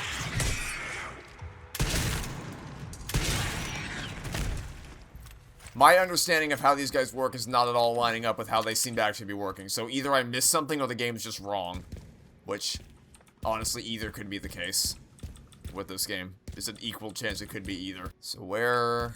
Staircase over there. I gotta get around there. Wait. Oh, this is just a button. Oh. Thanks.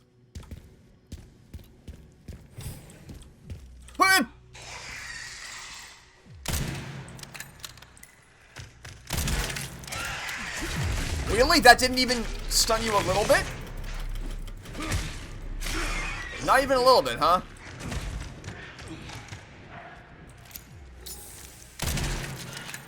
Wow, that actually doesn't stun them at all. He was completely unaffected by my rifle shot.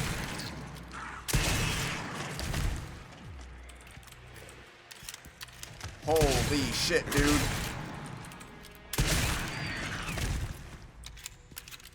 Tanky motherfuckers. Here's me thinking the game was leading me to the next place to go, and then I immediately get whammed with the freaking lichen on the wall. Lichen. No, liquor. I mix them up with the guys from Village. Those guys are called the lichens.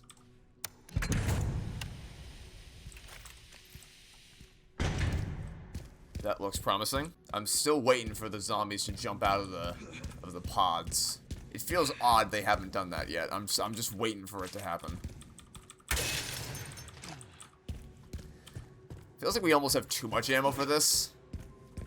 But there's probably going to be another big boss fight. I mean, it's got to be. They got to have a final boss. Even Resident Evil 7 had a final boss. It wasn't a good final boss, but it was still a final boss. So I'm expecting there to be some type of Mother Miranda-like encounter.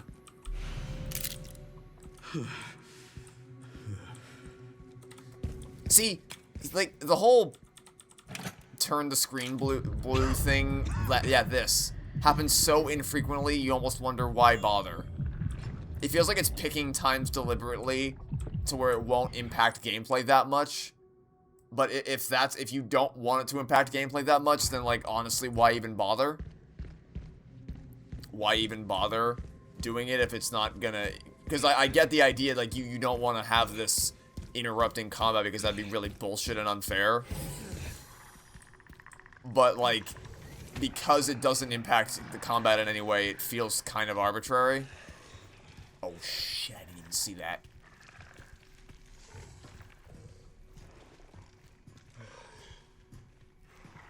Can I do this without making a noise?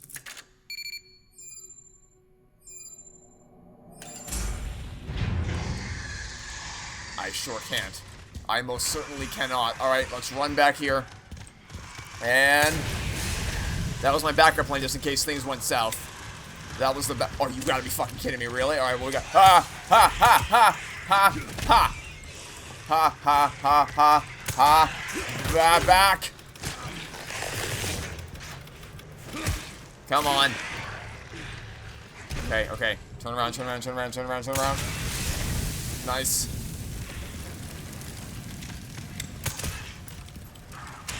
Whoa, whoa, whoa, whoa, whoa. Calm yourself. Down, boy. Down, boy. Silly me thinking I could do that without making a noise. Warning, autoclave compromised. Oh, there it is. There it is. I was waiting for that. Corrupt. Self-repair functionality. Come at me, bro. Offline. Wait, did that not mean what I... Warning. Yeah, okay, that's what I thought it meant. That's... oh, fuck you. This is so... Yeah. Let's get this over with. Now I'm thinking maybe I should have saved those, propane tanks for this. Oh, never mind, they give me ammo.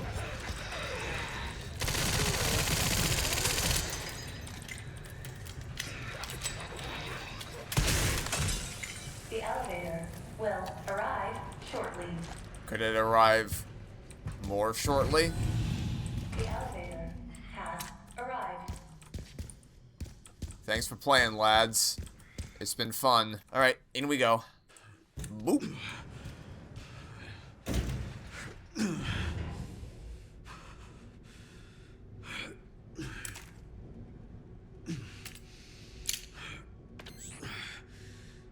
Almost there.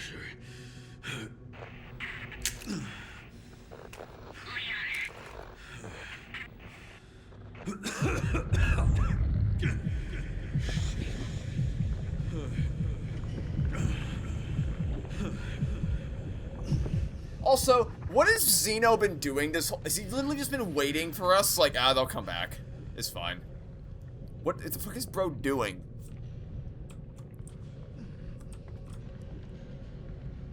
It's like we're underwater. Like we're swimming through the arc. See, okay, like, I get that... I get it. I get that if they did this during combat, it would have been really obtrusive, and I would have not liked that at all, because I would have probably killed me through no fault of my own if they did this. But, like, you didn't have to make this be the visual indicator that it's held. Like, there are ways in which you could demonstrate through gameplay that Leon is really, really suffering. Like I said, I think draining his health slowly, or making it so that he can't carry as much. Or just, like, little things like that.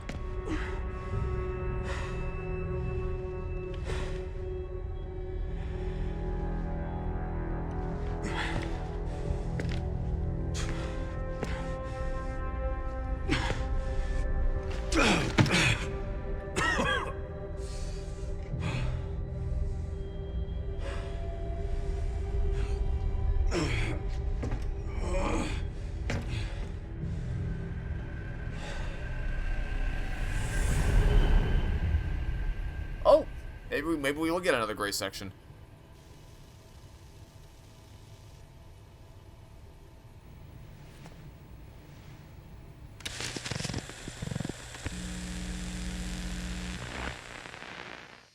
What kind of legacy do you want to leave behind?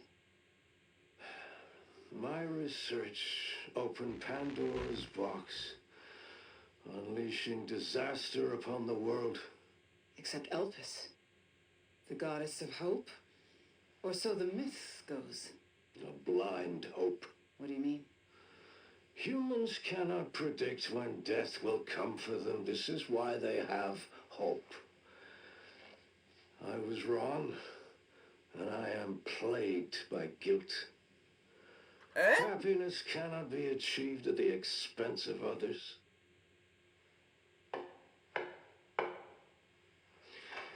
I think that's enough for today.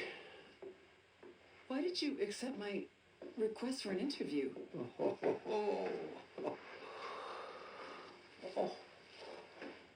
Who is that? Is that one of your subjects? Of course not. She was alone in the world. I took her in to make amends. Is she perfectly normal? Just an average child needing a home. She is my hope. I just thought of a really terrible drinking game. Beautiful. What is subtlety? Would you like to hold her?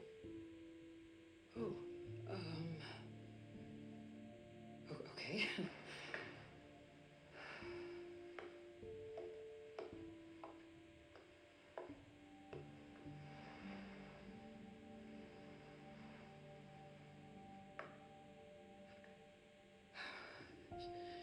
She's adorable. What's her name? Grace. Grace.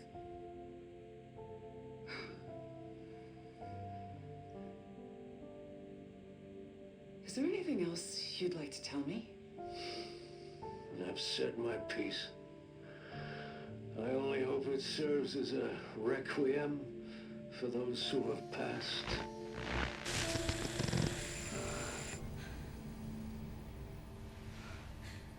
See, that's really strange, because everything I've ever heard about Spencer from people who've played this series before is that he was just, like, responsible for every evil thing that ever happened in this universe and always wanted to be a god. So, expressing regret is, like, the peak of retcon. But I guess I shouldn't be surprised, because Village tried to do this kind of thing, too. Because they just really... This is... Like, I've seen some people say, oh, Resident Evil 7 is just a dumb... Like, that doesn't have anything to do with the wider Resident Evil universe. It's just like a bottle episode. It doesn't mean anything. You could skip it and lose nothing. And I guess this is just me being out of sync with the Resident Evil fanbase again, but what the what a whiplash of architecture this is. But I like that game is entirely self-contained, that it isn't trying to be like, oh, this is how it all ties into the overarching plot line. This is like an MCU style. This is what it really was going on all along. And look at Spencer and Raccoon City and Mr. X, and look at how it all ties together. Isn't it so smart? It was just focused on telling a self-contained, really compelling, small-scale story. And that appeals to me way more than, don't you want to see the next chapter of how all these Resident Evil characters and lore bits tie together? But I mean, I do understand from a Resident Evil fan's perspective why you would prefer to see that kind of a thing. You'd prefer to see it with characters you recognize, but I don't know. I appreciate that RE7 was trying to do something original and not just be like, hey, look, remember all the things you like? Do you remember? I do really like, I mean, I know I've said it enough, but this game is so pretty. Not even just in terms of photorealism or anything, but the colors, and it's so vibrant, and I really love the way this game looks. Which makes it all the more bizarre that the game, that one fight at the beginning of the episode where the car physics were just completely broken, is like, that was an odd standout.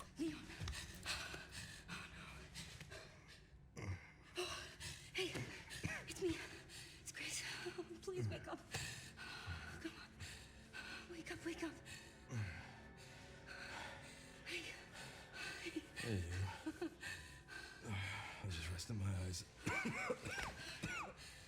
You're okay. Oh, let me help you.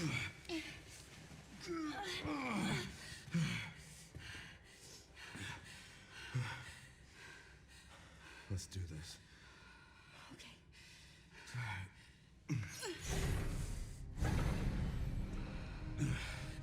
I don't know the password. I think I can take a pretty solid guess See left and wide open for us. as to what it is. Any wrong code will do. It'll destroy Elpis. I think anyone with half a brain can probably figure out what the code is, because there's only one word that they said ad nauseum. Grace, whatever it takes. I can buy you some time. No.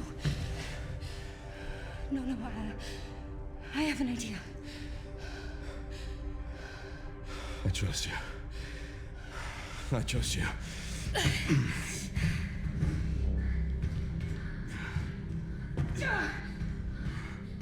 So, the prodigal daughter returns. I know the password.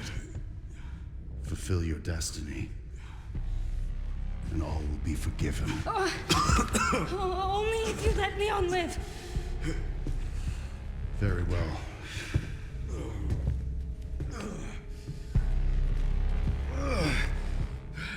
There really is no reason Leon should still be alive. He has...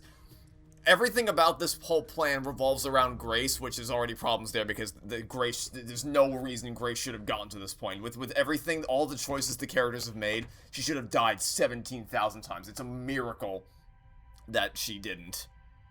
But Leon actually has nothing to do with anything, and has only been a liability. I don't know why they kept him alive. Also, oh, I thought I was gonna actually have to input a password. I mean, the password's obviously hope, because it's the only word that the guy said again and again and again. Like, this is what I wanted. Elpis is the hope, and Grace, you are my hope.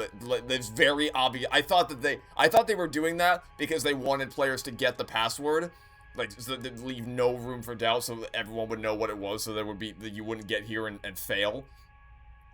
But I guess not. I guess they just have no faith in their storytelling capabilities, and that's why they were so explicit about it, because, like, it's obviously hope. So, which means that we want to release this. Please know that you are my hope. Thank you, game. Yes, I get it. I get it. I get it. Yes, I get it, game. I get it. I get it. Okay.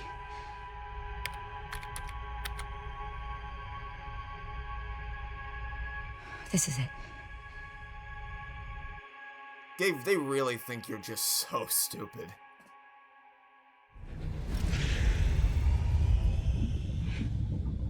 Also, so she said, like, Elpis is the Greek god of hope or whatever, which, if that's true, which I'm assuming, I don't know why that wouldn't be true, then it's even stupider than that, because if Elpis is the god of hope, then, like, all you need to know to figure that out is just, if you just know that's what that word means, then there's no mystery here at all. What are you doing, Grace? Spencer regretted what he did. Which, sure. Of course he did. You promised. Yes, that I would let him live.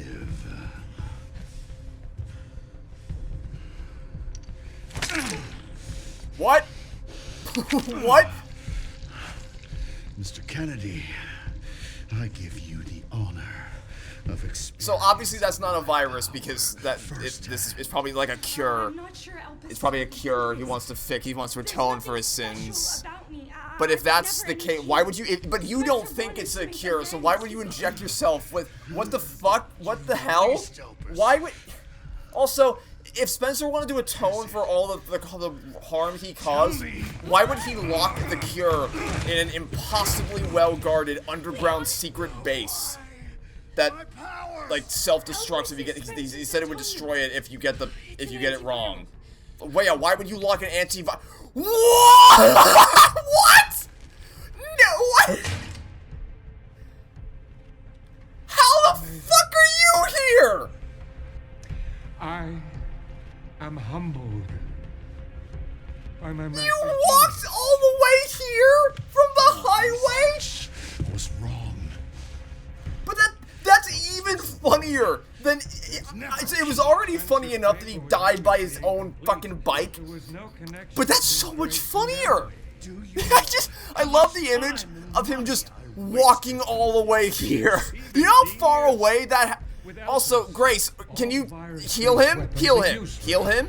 The world order will be thrown into chaos. Wait, We wanted a weapon. What the fuck is going on? Gave us What the... anarchy. I will carry his torch and bring his vision I am to so life. lost. What the fuck is going on anymore? You and What Spencer the were hell? means to What? an end. Yet he outwitted you all. Spencer defied us and paid the price with his life. He was nothing. You are nothing but an imitation. It's over, Victor. The Connections is done with you. Oh my god, fucking connection. What? We can't let him have it.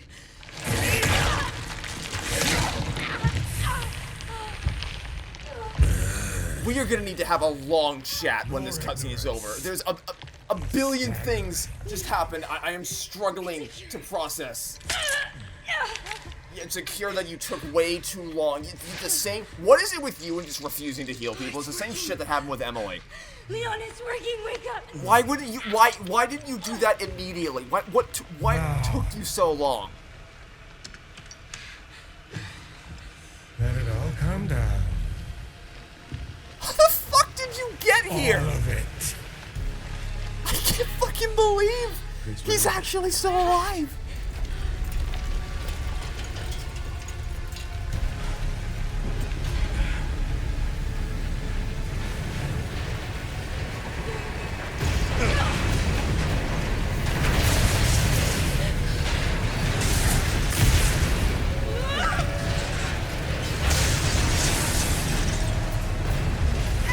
Gonna go.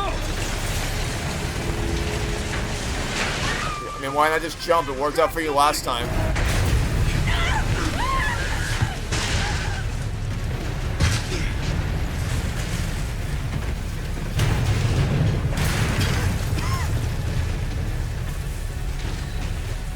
Grace. Grace.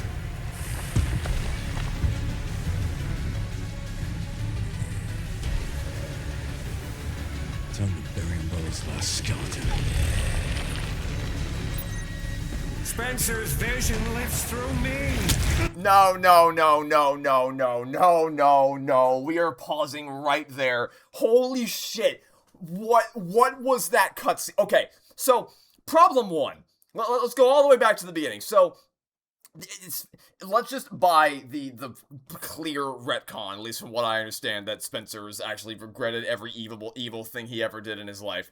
Why would you lock the antiviral in this, like, Fort Knox, essentially, hidden, buried beneath the earth? And why would you center all your hopes and dreams around this one specific person? I don't think I really got my point across yet.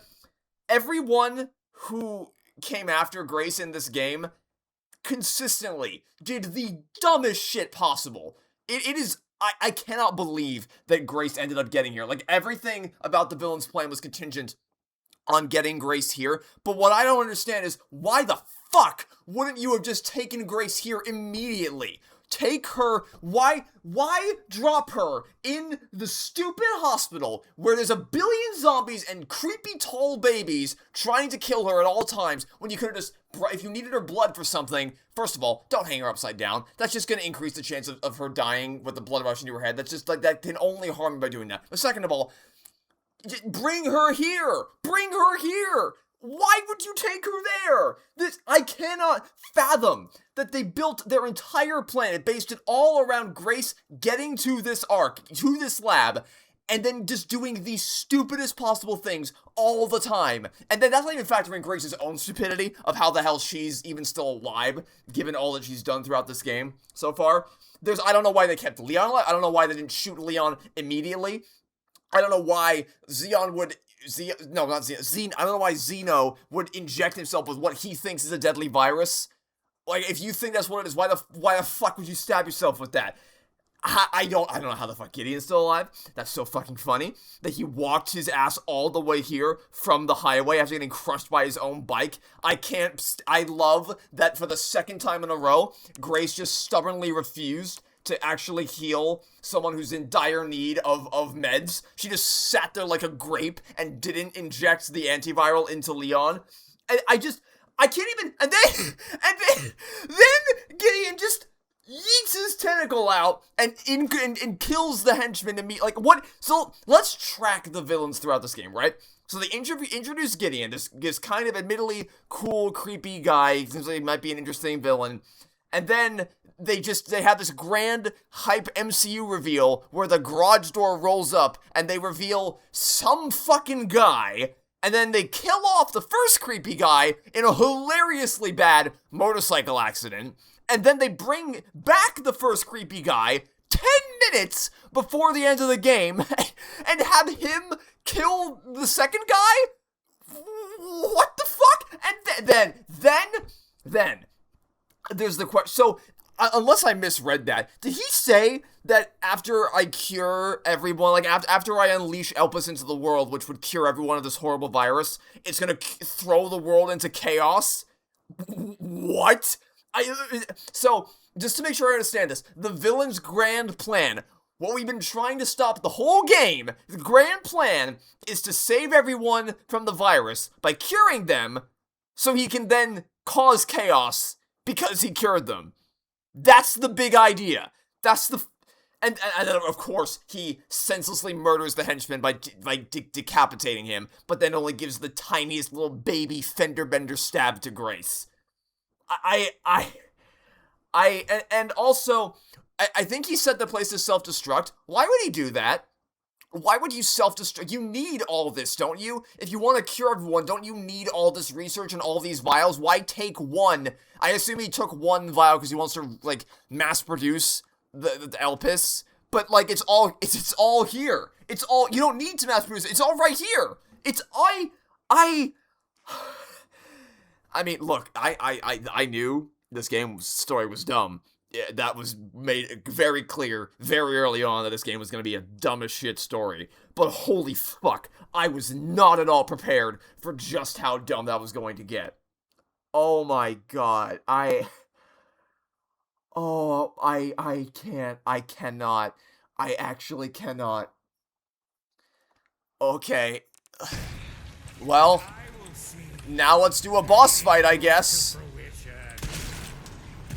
Let's do a boss fight. I love games that have bosses that just don't react at all to getting shot.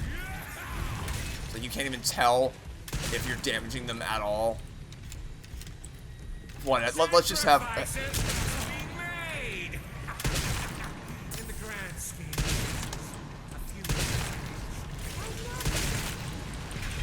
Not to me. I swore that I'd always protect those lives. What? Oh, okay. He's going over there now. Oh, what the heck? Now what?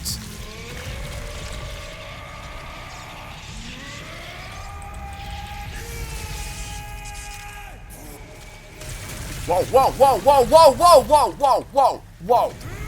Oh, run, Leon. Oh my god.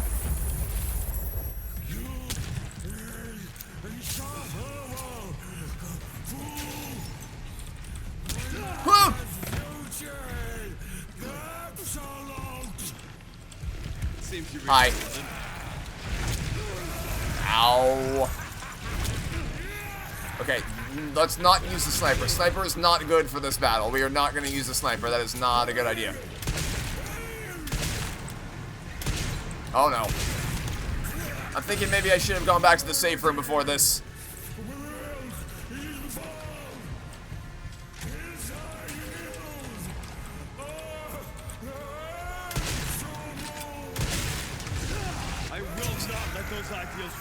Oh, that was a rocket launcher. Uh-oh. Okay, well now we can I hurt you in this phase? I honestly don't even know. Is this a waste of ammo, or is this actually doing something? Oh, he's electrifying the floor again. Run, run, run, run. God damn it. Now where? Hi. Oh, I'm out of ammo? Of course I'm out of ammo.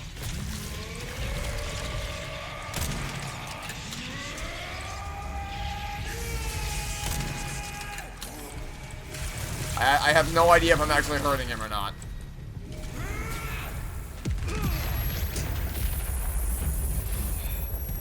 No clue if this is working. It sure doesn't feel like it's working.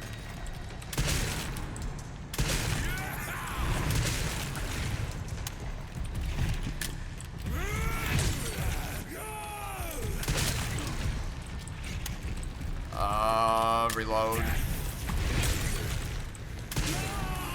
Okay. It's over.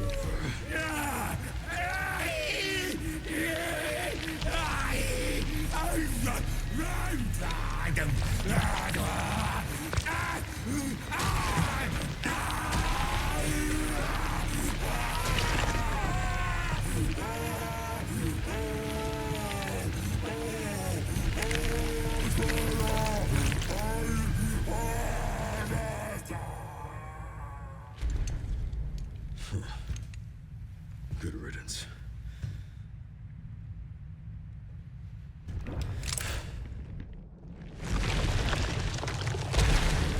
Oh, here we go. Here comes the kaiju fight. Nemesis. Oh, that's a Resident Evil thing too, isn't it? You're so dim relentless. I recognize that name from RE Discourse, Nemesis. Okay. Hello. Obvious weak point is obvious. Oh, God. Obvious weak point is obvious.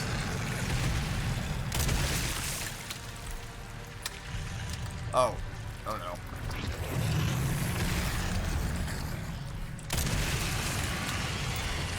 Oh.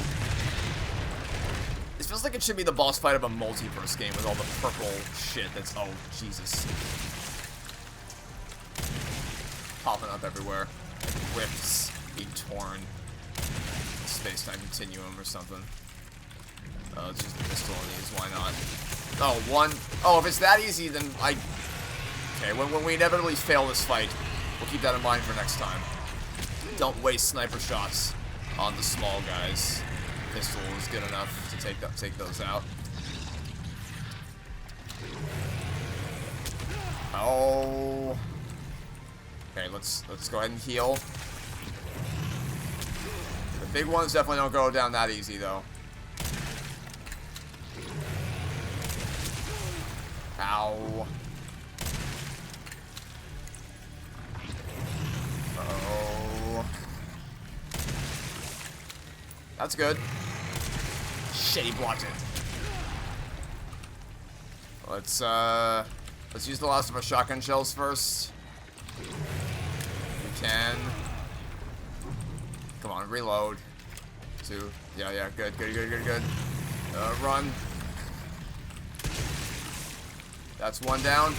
That's two down.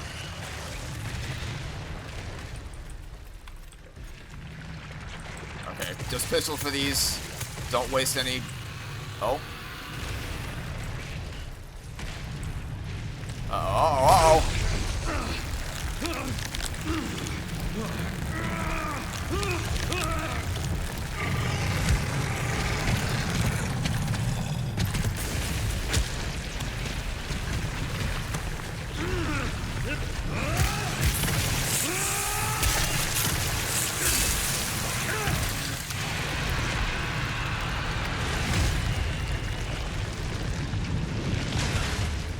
Is that it?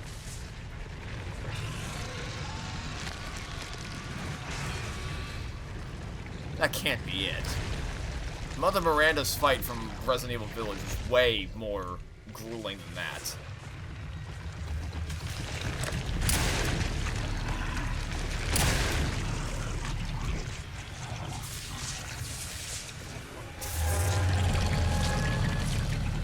This time, you ain't getting back up.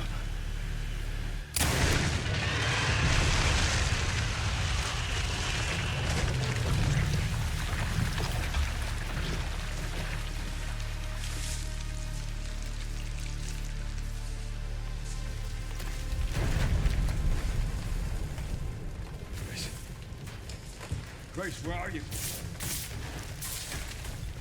Sherry. Sherry, come in. Sherry. Shit. Grace! Grace, hang on. Fuck. Grace. Grace.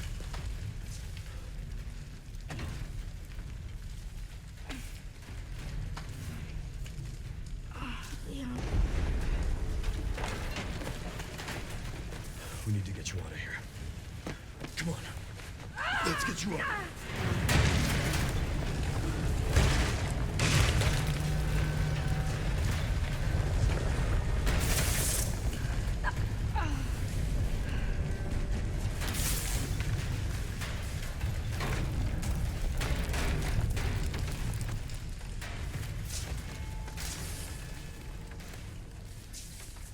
There's no way out, is there? Oh, I'm sure there is. Let's jump on another motorcycle and ride to victory. Why not? Well, I'm not gonna leave your side. I'm gonna sit right here with you.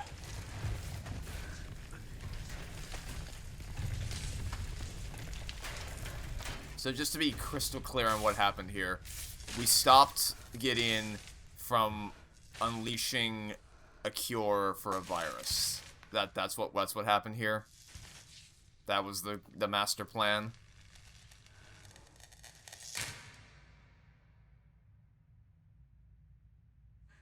I guess this is it then.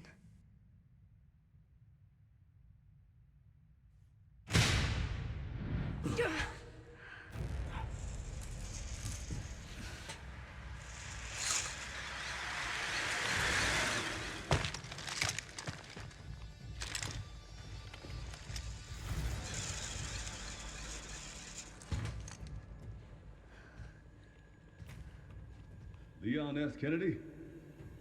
Depends who's asking. Alpha, you read me, sir? Yeah, they're safe. I got them. Yes, sir. Mr. Kennedy, I have a message from Captain Redfield. Of course you do. Let me guess, next game's gonna be Chris and Leon back together doing cool shit. Well, I mean, the last game's cliffhanger went nowhere, so I don't know why I should bother paying attention to this one.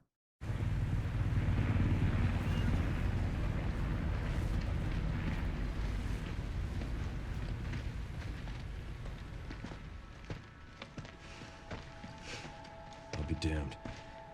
Can't believe that antiviral actually worked. I can't believe any of this worked. Feel better than I have in ages. Oh, thank God. I'm glad you're okay. We got a dose with your name on it. We'll be back in action in no time. Thank you, Leon. Would have been a lot smoother if Chris hadn't been so late to the party. Where is Chris, anyway? No idea. I'm sure I'll run into him at some point. DLC, mate. What?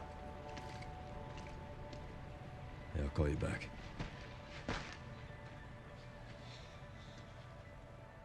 It's over then. Yeah. Elpis really was our last hope. Oh, let's pray Umbrella hasn't left us any more nasty surprises. I wish we could have saved Emily. Grace. I didn't hit any of her vitals. What? She could still be alive. What? What are you saying? No. Maybe we can save her. No. No. No. No. There's no fucking way. There's no fucking way. Are you serious? I didn't hit any of her. Did we watch the same cutscene? She died before she got transformed into the monster. She was already. Here in the ruins of Raccoon City, the origin point for the worldwide spread of bioorganic weapons. This illegal facility. Did I hear that correct? Did he actually just say I didn't hit any of her vitals? The extension of the lockdown and the recent series of mysterious deaths may be related to tragic events in Raccoon City 28 years ago. Evidence seized in Raccoon City has led the Justice Department to reopen its investigation into Oswald Spencer and the long-defunct Umbrella Corporation. Well, that doesn't matter because the collection is going to be the next big bad of the series. The late Alyssa Ashcroft is credited with cracking the Oswald Spencer story. Conspiracy theorists are already claiming that she was killed in a cover-up, and that the organization responsible is secretly controlling our government. Tonight, Fucking course in they a are. speech from the Oval Office, the president is expected to reject allegations of any government involvement since the Raccoon City incident. No. There's no way. There's no fucking. What? No!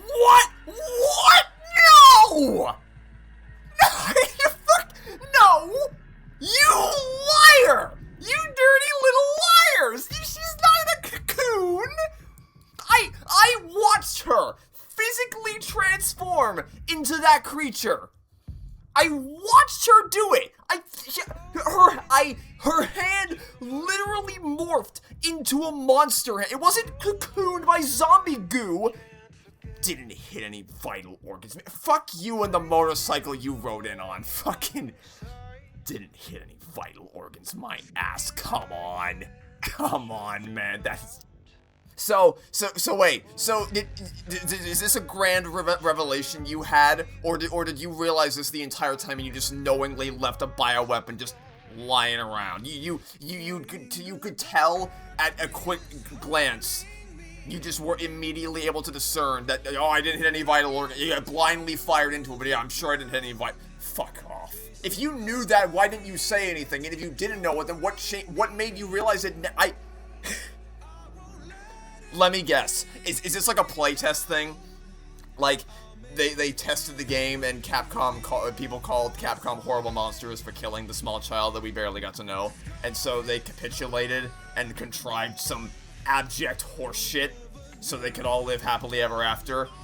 I mean, like, at that point, why not just revive all the other people that were killed, right? I mean, it wouldn't be unprecedented. Ethan died at the end of Village, and then he was fine the very next scene. I am losing my mind. That cocoon thing has never occurred, even once before. At least in the games that I played, I'm willing to bet a solid chunk of money that they invented that specifically for this game. Just go back to what I was saying earlier. All the stuff I said before about how they should not have had Grace be fully transformed into a monster, I said that for different reasons at the time. Like, there were other problems with that scene that would have fixed. This is a whole other can of worms. Now you really should not have fully transformed her into a monster.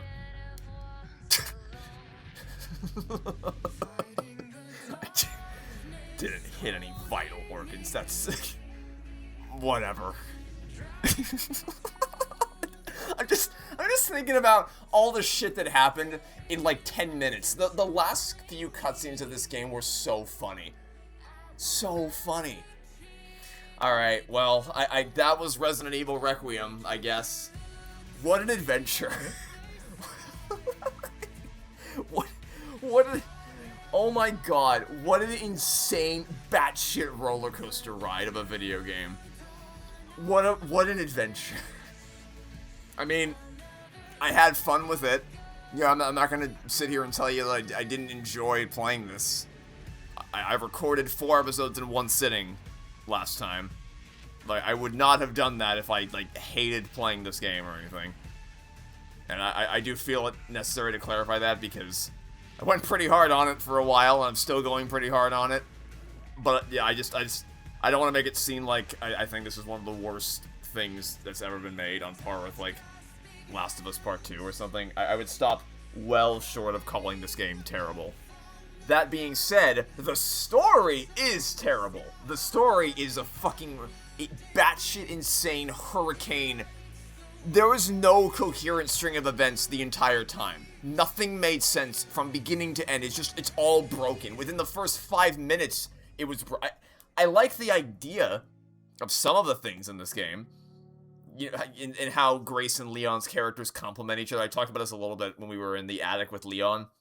How Leon is a rugged warrior who has all the skills needed to survive in these situations, but has kind of lost the motivation to keep going over the years, and he's very jaded, and that's kind of what ties into the whole Raccoon City thing of, like, giving him one last thing to fight for and make amends, I guess, for whatever happened in that game. And then you have Grace, who has a lot of potential, but is a total fish out of water, has no idea what she's doing, is way out of her depth.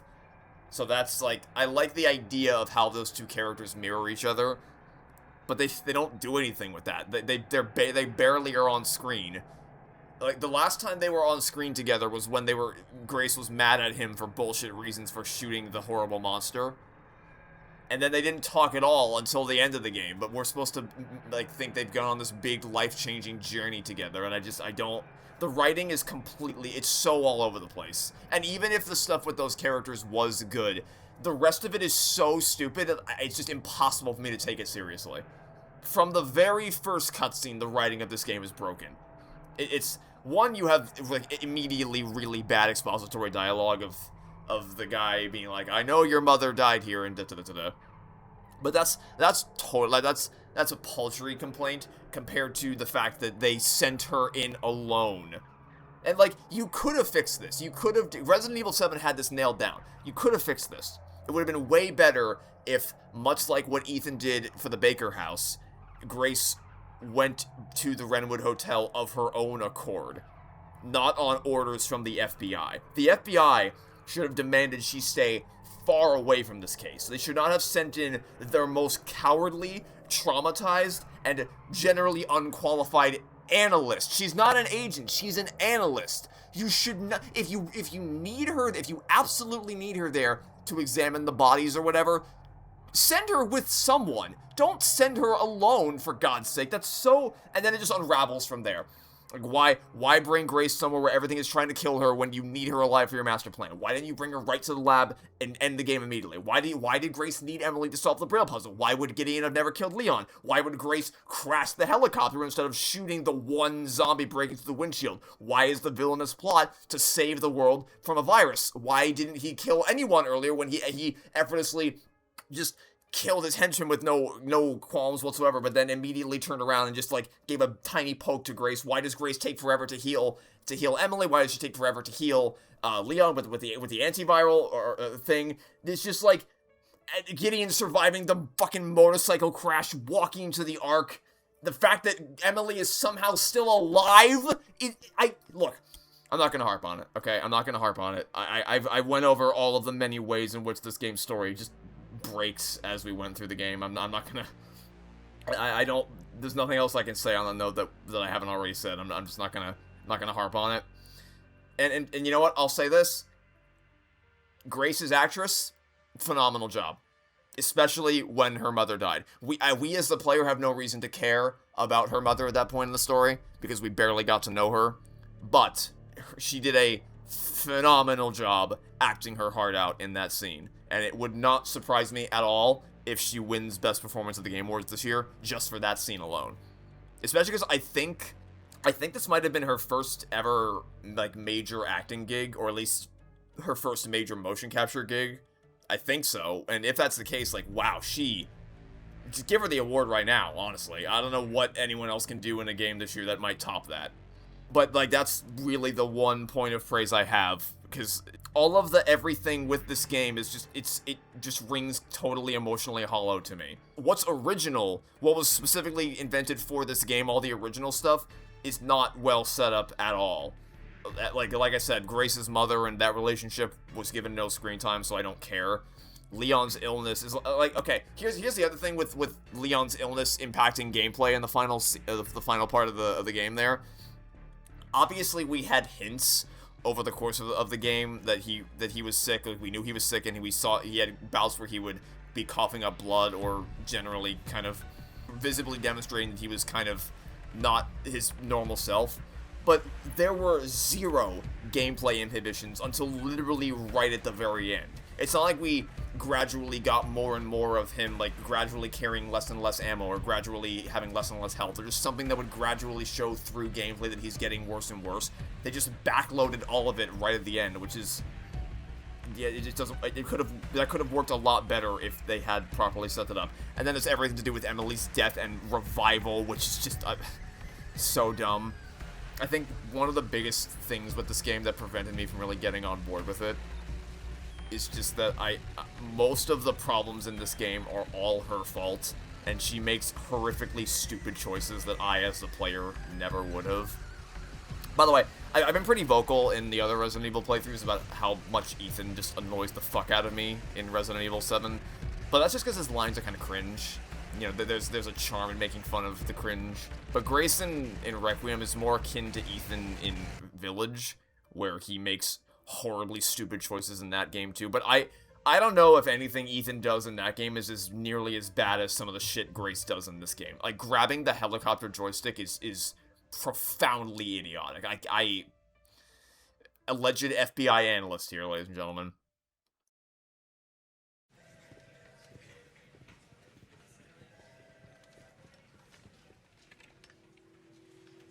And Sherry's okay?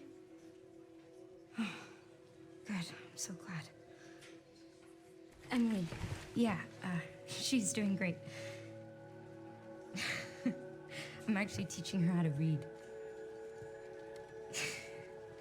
Grace. Hey, asshole. Grace. You're the reason this all happened. Fucking idiot. Where's that report? Sorry. Leon, gotta go. Catch up soon.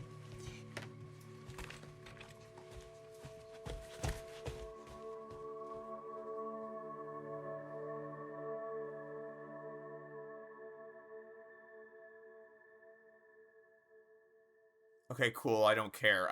I just, this is, oh no, now what?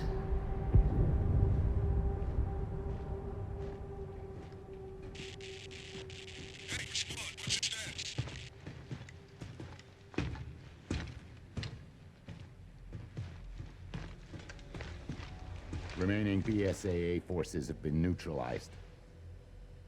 Retrieving the objective before they send in the wolves.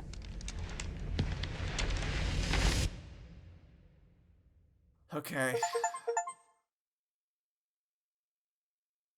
Wahoo! We did it! We beat the game! There's no way that's accurate. There's no chance in hell that's accurate. Unlocked Insanity Mode, I'm guessing that's this... Is that this game's version of Madhouse or Village of Shadows? Because that's kind of a boring difficulty title compared to those. Behind the scenes video, Grace's report. Okay. I'll probably check out the behind the scenes video, because even for games I don't like, I like seeing how they were made. Special content, models, concept art. Which not to imply that I didn't like this. Like I said, I enjoyed playing this game, but I don't think very highly of it, as you might been able to tell. Skins, sure. Sure. Okay. So yeah, I'm not really on board with Grace in this story, which is a lot of why I didn't really feel that connected to what was going on. That's why all the original stuff doesn't really work, and then the stuff that isn't original is just the most, like, surface-level, paper-thin nostalgia pandering that has no impact on newcomers like me. Or newcomers asterisk, I guess. People who haven't played Resident Evil 2 is what I mean. And, you know, I guess I shouldn't be surprised that this is as effective on people who have played that game, because obviously this shit works. I just don't understand why. Like, and from Raccoon City onward is when that became especially bad. It's like we just forgot about what game we were playing, and we just became a PowerPoint presentation of member berries. Like, look, we're back in Raccoon City. Look, the police department. Look, Mr. X. Look, these flower things. Look, mysterious Leon clone, maybe, that probably was in a previous game. Look, Nemesis type thing. It just felt like the game didn't know what it wanted to do. It just, like, it lost its identity in the back half. And then we got a little bit of cool stuff with Grace, but then that didn't last very long at all. And, you know, part of me is glad that they didn't continue off of Village's post-credit teaser, so that they didn't make things even worse for that story thread than they already were. But then another part of me is like, why even bother with the post-credit scene if you were just going to change your minds anyway? Like, why do I have any reason to get invested in this game's post-credit scene? Because for all I know, they could just change their minds again. And it's not that the game went on for way too long. I think the game's length is appropriate. It's just that it feels like it goes on for longer than it does because of how poor the balancing is between the two characters. It can't fully commit to either the survival horror of Grace or the action stuff, or the action Call of Duty-esque gameplay of Leon. And, like, obviously this game is working really well for people, but I kind of struggle. I feel like if you prefer survival horror, if you prefer the RE7 style of gameplay to the RE4/RE8 style of gameplay, I feel like this is going to be a really disappointing experience for you. Because the entire second half of the game is almost entirely Leon. Whereas if you prefer that style of gameplay, then I can totally see why you would love this, because that's, like, you're more likely to be like, okay, the first half of it wasn't great, I didn't like all the horror stuff, but then once we got to Raccoon City, oh boy, then shit started getting really good. I can see that working for people. I don't see it working in the reverse. And I just find the balancing, like we spent an hour playing as Grace, then we had a 15-minute chunk as Leon, then we had 3 hours as Grace, and then 30 minutes as Leon, then another 2 hours as Grace, and then you played as Leon basically until the credits rolled. It's so weird. It's like, it just feels like you're pausing one game to then go play a totally different game. Tonally and mechanically, it's a completely different experience. And that motorcycle chase, it goes without saying, was just dumb as fuck. Funny? I can't say it wasn't funny, but still dumb as fuck. And if that was the whole game, it could have been fun. Yeah, I could have enjoyed a Cars 2-esque silly romp. You know, there is value to be found there. But it doesn't commit to anything. It just keeps ping-ponging all over the place, and it's possibly the most severe case of tonal whiplash I've ever seen. Even within the same gameplay style, we go from zombies to spiders to then, like, the game is all zombies until you have that one brief spider fight. Then it's all zombies again until that one brief infected wolves. I still don't know what the hell was going on with the infected wolves. And then it's all zombies again until you have a brief thing where you fight a flower, and then it's all zombies again. Right at the very end, the game started mixing things up and introducing new types of enemies, which I appreciated. But I wish there was more of that. I wish there was more of that, because, like, it's just like you have insane, goofy, campy nonsense juxtaposed against Alien Isolation-esque horror. It's like two games slammed together into one, for which there exist infinitely superior versions of both. Like, I have no reason to play this again over Resident Evil 7, or Alien Isolation, or any of the other various analogs for the many things that this game is trying to do. It's very clear that in Capcom's efforts to try to merge the two worlds together and please both types of Resident Evil fans at once, they had an identity crisis that they really never resolved. All of Grace's sections, even the ones that I liked, are just more scripted and less dynamic versions of all this kind of stuff we saw in Resident Evil 7.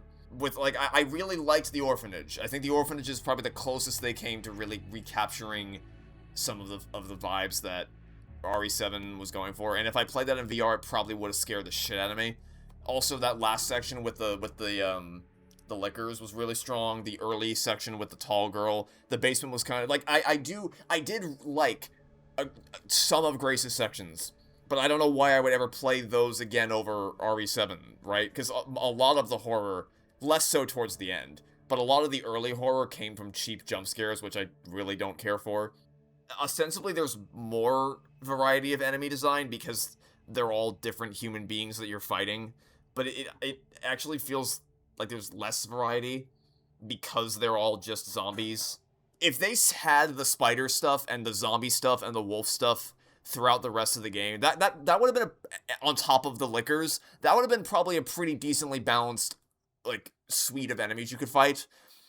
But it's not balanced well at all. It's all zombies, and then once in a while you get this random other type of enemy. But also all of those other types of enemies, except for the lickers, only show up in Leon's section. You don't see them as Grace ever, which doesn't help Grace's sections, which are the sections I'm talking about here.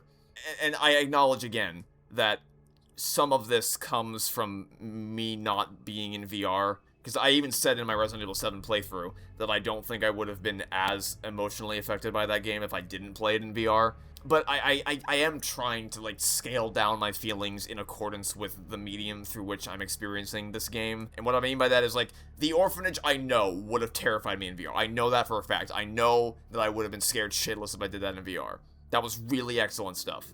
Basement also probably would have really freaked me out, but for a lot of this game, I don't think VR would have fixed it. I think it would have made it more immersive, obviously, but I just don't... Just with or without VR, they just weren't really that scary or intimidating. And, you know, like I said, part of that comes from me not really being engaged with the story, but just everything felt so on rails and so predictable. It didn't take me long for me to be like, oh, okay, this is gonna happen because I'm here, so you're gonna be there, and this will trigger when I do that. And this doesn't happen because I did this thing, which then caused something else to happen. It's just, oh, the player's in this area now, so let's spawn the tall girl in here. The limitations of the AI became apparent very, very quickly. Especially when we spawned the girl, when we were going back to the forklift area. Like, we spawned her when we came out of the vent, and then we immediately despawned her. Admittedly, there are some things about this game that are unpredictable, but that's only because they're inconsistent. That one spot where the girl teleported halfway across the room, seemingly impossibly, that was kind of dumb. I think this game would have benefited a lot from having a small group of many different types of like, just having a small group of enemies and some minions, not zombies all the time. Just have a small, like the Bakers from Resident Evil 7. Or even just, if you could have, like, bosses of all the different types of enemies in this game, of, like, the spider boss, and the liquor boss, and the flower boss, as silly as that sounds. Have Gideon roaming the halls, have Xeno roaming the halls, have these big figureheads, and then a small group of minions around them. Don't make every single enemy, like, quality over quantity. I wish there were less enemies, but the ones that were there really scared you and really had an impact. Not just 8 billion zombies and 8 billion liquors and all this shit. Mechanically, Grace's sections were really a slog, because Grace isn't the everyman, or every woman, rather. She's not the average, everyday player stand-in like Ethan was. She's supposed to be that, but Ethan already was that, and Grace is so far below Ethan in terms of her general capability. She gets so little ammo, she hardly gets any useful weapons. It's like they want you to stealth the whole way through the game. But with how inconsistent the AI is, that just gets so annoying. You even saw it today with how the lickers, the way they echolocate and the way they hone in on sound doesn't track with how that logically should function, or how the AI will sometimes see you from impossible distances, but won't see you when you're right in front of their face. Like, Ethan, I know I glaze Resident Evil 7 a lot, but that's because I love that game, but I'm just like, I really am trying to articulate exactly why I keep coming back to that, especially because this game is so clearly trying to emulate that style of game. What really worked with Ethan in that game is that he was this perfect balance between being a normal guy fighting to stay alive and save his family, and also being a capable hero who was able to stand toe-to-toe with the monsters, and you could still have these epic fights. It always felt like you were scrounging for resources, it was you against the universe, but you also always had an adequate array of tools at your disposal. And it was really effective then when you got to the boat and they reset your progress. They wiped out your inventory and they had you play as Mia, so it was like you were starting from the ground, from the ground floor again. And it was so effective when they did that, but they did not keep you like that forever, right? They didn't just have you go full stealth mode for the rest of the game, which is kind of what they did with Grace. And again, I did like some of Grace's sections, but it's not even, it's essentially its own thing separate from RE7. It's not explicitly a copy, which I appreciate at least that it isn't explicitly a copy, just because, you know, I don't just want to copy the same game again and again and again for to infinity and beyond. But that doesn't mean the changes that you make are guaranteed to be for the better. You can't even block as... Can you? Did I... Because you could block as Ethan. Can you... Did I miss... Is there a block button? I don't think there is. Maybe I could have parried as Grace. If you can parry as Grace, you can ignore this point. But I feel like the game only ever prompted me to parry when I was playing as Leon, because that seems like that makes sense that Leon would be able to parry, but Grace wouldn't. But Ethan could still, like, put his hands up in front of his face to block damage. You could even do that as Grace. It's like, Grace never had a Marguerite fight or a Lady D fight. She never had this big epic set piece. It was all just slinking around the darkness for hours at a time. And that when that's the only type of gameplay loop you have, it really loses its impact. There was, like, very little variety in the types of things you were doing, which wasn't the case with Ethan in Resident Evil 7. Now, that being said, I will praise the fact that they returned you to having a much smaller inventory, and they placed a higher emphasis on the Tetris resource management, like was the case in Resident Evil 7, because Village lost that, because they did not prioritize inventory management nearly as much as they should have. I still wish that opening your inventory didn't pause the game, which is how it was in RE7, but oh well. I mean, obviously Leon didn't have that at all. It was only for Grace's sections, but that's... Yeah, let's talk about Leon's sections. Leon had some cool stuff. There was some stuff, much to my surprise, there were some things in Leon's sections that I actually really liked. The section where you had to fight the missile enemies was really rewarding to overcome. The one where you were fighting on the glass rooftop, that was cool. But, like, most of Raccoon City just felt like busy work. And just when I was kind of starting to enjoy playing as Leon and feeling really very satisfied in upgrading my weapons and buying new weapons and scrounging for resources and all that stuff, just as I was really getting into the groove with him, I got thrown into an actual Call of Duty level where we were fighting with real humans with real guns, which this game is not at all built for. Like, I talked a little about how I talked about this in the end of Village. Resident Evil 7 absolutely suffered from atmospheric decay, where, like, once you leave the house, the ship isn't quite as scary as the house, and then the mine is even less scary than that. But this game just completely flies off the tracks and crashes and burns in this nuclear explosion with how completely tonally balked the second half of this game is. Of all the shit you go to, you got the motorcycle, you got all the member berries, you got the Call of Duty shit. It is insane. But so more on point with the Call of Duty thing. Movement in Resident Evil games that I've played is slow and clunky by design, but it works because the enemies you're fighting are also slow and clunky, so you don't feel like you're outwitted in that respect. But that stops being true as soon as you have to deal with the soldiers at the lab, where they can all hit you from range. They all seem to always know exactly where you are, and they are not impacted at all by the same movement penalty that you are. And I don't know. And that Gideon boss fight felt like a total reskin of the Mr. X fight that we just did. Like, I don't know how that was any meaningfully different from the Mr. X fight that we had. Like, my biggest disappointment with Resident Evil 7 was how lame the final boss was, which Village actually fixed. I genuinely really love the final Mother Miranda fight in Resident Evil Village, as long as you completely ignore how Chris could have ended it immediately, but he didn't because he sucks. But this didn't really stand out to me at all. I didn't feel that. It felt like it was really anticlimactic. Like, yeah, big, giant, scary monster, but I just didn't... It felt like he went down way too quickly. It's also confusing, because, like, what he wants is good. Like, he wants to cure people. He somehow deluded himself into thinking that when you cure people, you can then cause chaos in the world, but, like, he wants to cure people, so we're trying to stop him from curing people. I hate that I'm even gonna say this, because we barely know anything about Mother Miranda, and that was a big point of criticism I had for Resident Evil Village. But at least Miranda's motivation was like, hey, she wants her daughter back. It's just that, like, her means through which she would get her daughter back was to steal a child from another, or, like, get a surrogate daughter in her life, was by stealing Rose from Ethan's family. So it's like, okay, I get why you're doing this, but what you're doing is still horrible, we have to stop you. Whereas I do not feel that at all for Gideon. Like, what, for as thin of a character as Mother Miranda was in Village, still way better than this.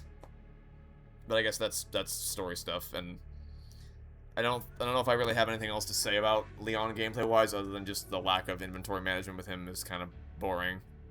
Again, I want to reiterate, I did have fun with this game. I don't at all regret playing this. I really genuinely, like, I would not have recorded 4 episodes in one sitting if I was not enjoying this. There was fun to be had in this game. That was an overall, like, and even the story being horrible, it wasn't horrible, like, I had fun tearing this game's story to shreds. I really don't want to come across as if I just hate this game. It's just, I wanted a lot more out of it than what I was given. And maybe I hyped it up too much for myself because I saw it getting, like, widely praised as a masterpiece by people, which I should know by this point doesn't mean anything because there's a lot of really terrible things that have gotten really high scores, so I don't know why I let that influence me at all. But I think it's specifically that people were saying, like, oh, if you love Resident Evil 7, you're gonna love this game. Which, I honestly don't see that. I don't see how that can be true, because so much of this game is the final Leon stuff. Like, the entire second half of this game, hours upon hours of this game, and it honestly might have been fine if it was just balanced better, if there was a more even split between Grace and Leon and alternated more frequently, instead of essentially being, you play the Grace campaign and then you play the Leon campaign, but rather than being 2 separate campaigns, you can choose to play one or the other if you want. They're just part of the same story. And, you know, I will say some of my frustration does come from people on Twitter I've seen who were, like, putting down 7 and 8 as being, like, not real Resident Evil games. Because when I hear that, my brain just goes, are you mad that it's a bottle, like, are you mad that there aren't more fan service stuff and that there isn't more crazy action in 7? Like, I'm not offended as a Resident Evil fan, because, like, as I've said many times, I'm not really a fan of this series. I'm a fan of RE7 specifically. So if you say it's not a Resident Evil game, I'm like, yeah, sure, okay. I memean, makes sense. I mean, you wouldn't still have a Resident Evil series without 7. But sure, if you think it's not a Resident Evil game, if you think that's the case, it's just this desire to put that game down on its own merits, just because Capcom really crafted a masterpiece of survival horror with that game. And it kind of annoys me seeing people try to drag that down just to make this look better. Oh, and I've also seen people say, like, I don't trust you if you played Leon sections in first person. Never play Leon sections in first person. Play Grace in third person. That's totally chill. Third person's great, but don't ever put Leon in first person. And I'm just like, okay, sure. The TLDR is, I had fun with a lot of this game. I enjoyed a good amount of it, both for positive reasons, like for unironic reasons and for ironic reasons. But even with all that, I just found this to be extremely disappointing. And there is a weird contradiction in my beliefs, and I acknowledge this in the sense that, like, I was far more upset by Resident Evil Village because of how much the story, like, shits all over Resident Evil 7. And how, like, in spite of being routinely inspected by doctors and scientists, nobody ever thought something might be wrong with Ethan, yet somehow Mia knew, but Ethan didn't know. Just as long as you don't think about how red blood still spills out of him when he gets hurt, and how the vampire has no reaction to tasting his blood, and, oh, Ethan was dead the whole time. Oh, by the way, he's dying now. And, oh, by the way, Ethan and Mia don't have a single scene together in the entire game, and oh, by the way, Ethan never asks Chris about Mia, and oh, by the way, now Mia is estranged from her daughter. It's fine, you know, it's fine. It's in the past, it's thinking about that game's story just really pisses me off. And yet, I think I'd still rather replay Village than I would replay this. Even though that game pisses me off way more, I think I still, like, have more fun with that, and that's partially because of the time in my life when I played it. Like, a pretty vivid memory I have is the night my Owl House video was going to expire through its copyright appeal. I recorded the House Beneviento section of Resident Evil Village, and then as soon as I finished recording it, the video cleared copyright, so it was ready to release. So that's a pretty fun memory I have, and just that whole time of my life, because that was also when I got in touch with Rebecca Rose, who worked in the Owl House, and Dana Terra. So, you know, I have very positive memories associated with that game, in spite of how much I hate its story. But I also respect that Village wasn't trying to be exactly like 7. It was a new type of unsettling. I kind of respected that rather than trying to copy the Baker house, they instead created this village that was just dead and decaying, and you're like, it feels like you're walking through the aftermath of this horrific battle, which I didn't really, even though Raccoon City was literally bombed, I did not really feel that with Raccoon City the same way I did with the village in Resident Evil Village. And, obviously there's some similarities to 7 in that you have the same kind of opening scene where all the lords are around the table that you're going to meet over the course of the game, and how the old senior lady was the big bad all along who just wanted her family back. But like, House Beneviento was a very different type of psychological horror compared to Resident Evil 7. I think the best way to summarize it is every game in the series that I've played, which is only 2 of them, admittedly, has its own identity. Even if it doesn't feel like they fit in the same series, the games themselves all have their own identity. But this game really doesn't have its own identity. It's just this mishmash of bits of RE7, bits of, I assume, RE4 and 2, and seemingly 6. But at least speaking for 7, it's just a worse version of what that game was trying to do. Badly trying to chase that game's success, which I think makes it more disappointing to me, even though nothing in this game came close to eliciting such a viscerally angry reaction from me. Like, I was laughing at how dumb the end of this game is, whereas I was, like, legitimately furious at the end of Village. But I think just because this is kind of aping a style of game that I really, really, really loved, it disappoints me more than Village. Which I don't even know if that makes sense. I'm just kind of rambling at this point. But in conclusion, I had fun with this game. It's not very good, but I had fun with it. And, it put me in the mood to replay Resident Evil 7 and 8. I think I'm going to replay those games. At least 7 on stream sometime. So, that's something good to come out of the experience. I do not understand how this game is getting 9s and 10s and being heralded as the best Resident Evil game and a masterpiece. I don't see it.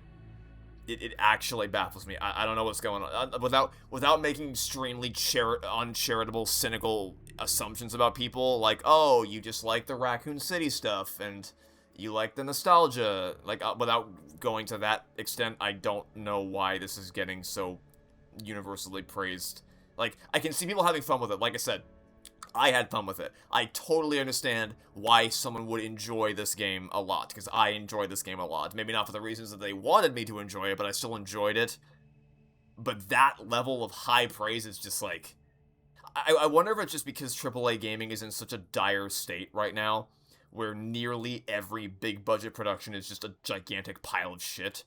So something that even just is just passable, that runs well and looks stunning. This game is absolutely gorgeous, as I've said a billion times by this point. If it's passable, if it runs well, if it looks good, and it functions mechanically, it seems like a masterpiece. Yeah, it's the whole thing where, like, you give a marooned guy in the desert a glass of water and it'll be the greatest drink he's ever had in his life, that kind of a thing. Where, in that analogy, the desert is AAA gaming, and the glass of water is this game. I say the game is fine. Like, to strip all the emotions out of it and just look at the game for what it is, it's fine. Overall, it's got some sections and decisions that I just can't stand and that really baffle me. Some that I was just disappointed by, some that I really enjoyed. It's a mixed bag. It is a mixed bag overall. I can easily recommend it to people for a fun time, but I would not at all hype this as being, like, the greatest game ever. That confuses the hell out of me. And on that note, we finally come to the end of my time with Resident Evil Requiem. So, hopefully you enjoyed watching this playthrough, although if you think this game is a masterpiece, I imagine you probably didn't, but, I do still hope you had a good time nonetheless. As for what's next for 2LP, I don't know. I kind of just do Let's Plays for whatever I feel like nowadays. I don't really stick to a schedule, so could be anything. Guess we'll have to wait and see together. But thanks for watching. Tell me what you think of Resident Evil Requiem in the comments. Yeah. Alright, I think we're done. Thanks for watching. I hope you enjoyed my experience with Resident Evil Requiem. And I hope to see you all soon for whatever it is you decide to watch next. Goodbye.